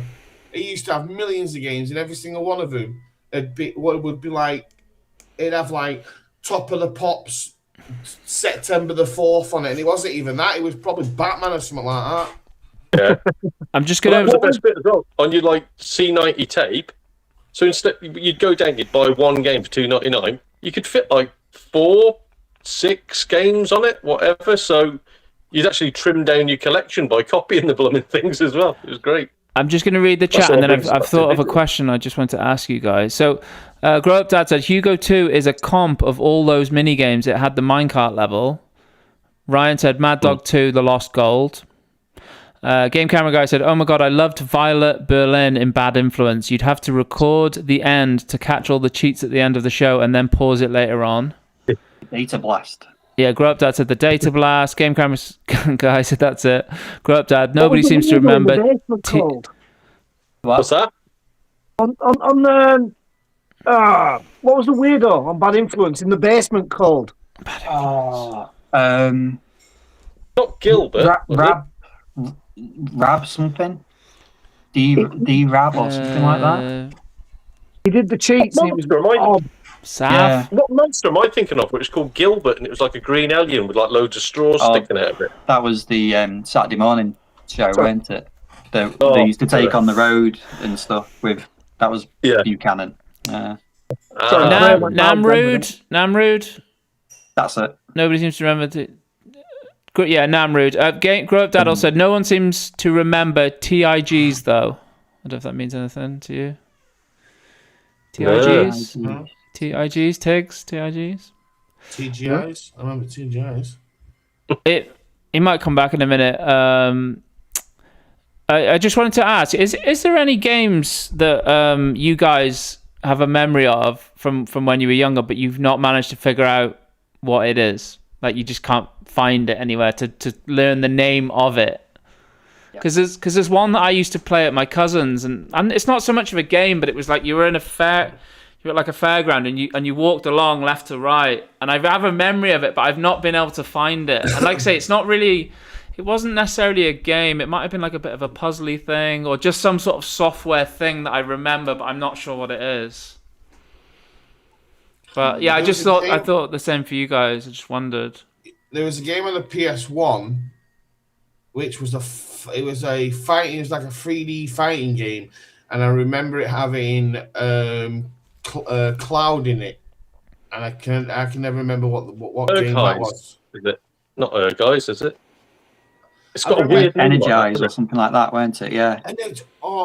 Energize or guys or something like that. Yeah. It's something like that. Guys, I think. Yeah. See, I always thought it was called Bless the Ring. And no, that's a porno. I always remember it was. I always thought it was called like Bless the Ring or something. It was like a wrestling game. You was like in a ring. And I can never remember what the title is called. You're thinking of one of your DVDs there. That's it. Pixel Paul's Happy Ending and Bless My Ring. Is there any others, guys? So go on. So I always remember. Don't know if you guys know like Landudno and the Great Orme, and yes, at the top of it you have like the Captain's Table. I think it's called still. I think it's still called that, but it used to have an arcade up there. I always remember playing this game where it was like we're talking like mid 80s, so maybe late 80s, and you sat. It was like like all the arcades now. It's all sit down cabinet type things, isn't it? But that was like the only one of those kind of things in there, and you sat down and you had like a helicopter joystick, on a long sort of metal rod, and you sat in it, and the screen was kind of like diagonally in front of you, and you basically just had to steer a helicopter and a target, and your control stick was like moving the target, and you just shoot things as they sort of came down on the ground. And I'd never known what that game was. I've never seen it before. Never Have seen you it. tried? Out of interest, have you tried looking? Because I tried to find that game online that I was describing, but I couldn't find it. But I just think if you search for like old helicopter game or something, I think it might have been something like Tiger Heli or something like that. Maybe I don't know, but I've never seen it since, and I've never heard anyone ever talk about it before either. Could be lost to time, that one. I remember trying to find a game and being told to stop looking for it, and that was a weird one. So I remember I won a competition. Yeah, but that was banned. I won a competition on Jim Will Fix It, and basically he had this special arcade game in his shed, but his shed was all blacked out, and he said it was a cow milking simulator. There was only one udder, and the milk tasted weird, so I could never find out what it was called. And the BBC just said stop looking. So if any of you guys can help me with that one, that'd be brilliant. Thank you. Have you got anything, Triple G? Let's move on. No, fair enough. No, I don't think I have. I'll just read the chat. So Foxhound said Crystal Maze, remember that? Yeah, Crystal Maze was boss. Game Camera Guy said Green Gilbert refers to Gilbert the Alien, an anarchic, snot-dripping puppet character from the 1980s CITV Saturday morning show Get Fresh. Yes. Grow Up Dad says Motormouth, that Gilbert the Alien, yuck. Grow Up Dad said TIGs is a totally interactive game show, if that means anything to anyone. Game Camera Guy says BITS TV show I liked too. Bits. Yeah. Foxhound Retro. That was the one with the girls, weren't it, I think? Foxhound says console would help to narrow it down. Oh, Energize, yeah, we mentioned that one, yeah. Grow Up Dad says, I remember a game was like a haunted house horror game with a 50s feel. 2D, but when you died, your head exploded, gory. Atari ST or Amiga. I never had those machines, so only saw it at my mates. Any no? And then Game Camera Guy. Was that not Nightbreed, or am I thinking of a different Nightbreed on the Amiga? I'm gonna Google it now to have a look, but other than that, we got Game Camera Guy said Bless the Ring and Slam Masters double bill, Goat Games. And Dodgy, he replied to Foxhound, thanks buddy, it's called Energize, God bless the ring. Thank you. What did you call the game, sorry? Say it again. Nightbreed. Nightbreed. Let's just check. What, Amiga. Atari ST? On the Amiga. It was the Atari ST and the Amiga. So talking of Atari ST, I remember something. There was a red cat and a blue cat, and they were also sort of like robots. It was almost like a Mario clone. I don't know if that rings true with anybody. I'm not sure if it was called like Fire and Ice or something like that, but it was two. Yes. I know Fire and Ice. Didn't that get re-released on the NES? I don't know, to be honest. Again, I used to go around my mate's house who had an Atari ST when I had a ZX Spectrum 128K plus A, 128K plus 2A, and he had the Atari ST, and we would play Doom, and we would play this game with two cats on it. Fire and Ice, I remember it. Yeah, the blue cat. It was kind of Sonic inspired. Yeah. I remember. Like a platformer thing, wasn't it, basically? Yeah, ice levels, but was it not that there was like, am I mixing it up with Zool? It was very similar to Zool. Yes. Yeah. Foxhound said, I remembered the game that took me years to remember. It was a bike riding game on C64 called Action Biker. And Grow Up Dad says it wasn't Nightbreed, but did play that a lot and never could get past the bloke with the knives. Well, Fire and Ice on the NES is Solomon's Key too. No, it wouldn't be that one. Yes. There was a platform of Fire and Ice. I'm sure there was. I want to look for that. I remember it. It was on the Amiga. I had it on the Amiga. Oh. Yeah, we'll look for that. Well, is that? Are we calling it a day now? We got any more questions, or should we have a cup of tea and go to bed? I think that's going to wrap it for tonight, guys. Yep. I think that's going to do it. Oh, lovely. Well, that's been fun again. Yeah. So without further ado, today. It certainly was. It's been a good chat. Yeah. You know, we've got a lot more people in this time, so hopefully you've all come back for the. We've had episode about 3. 11, 12 viewers. Thank you so much to everyone who's tuned in. Massively appreciated. Grow Up Dad says, nice one, boys. Big ups, guys. Much love. And we will see you ever so soon. Bye-bye. Over and out. From us, it's good night.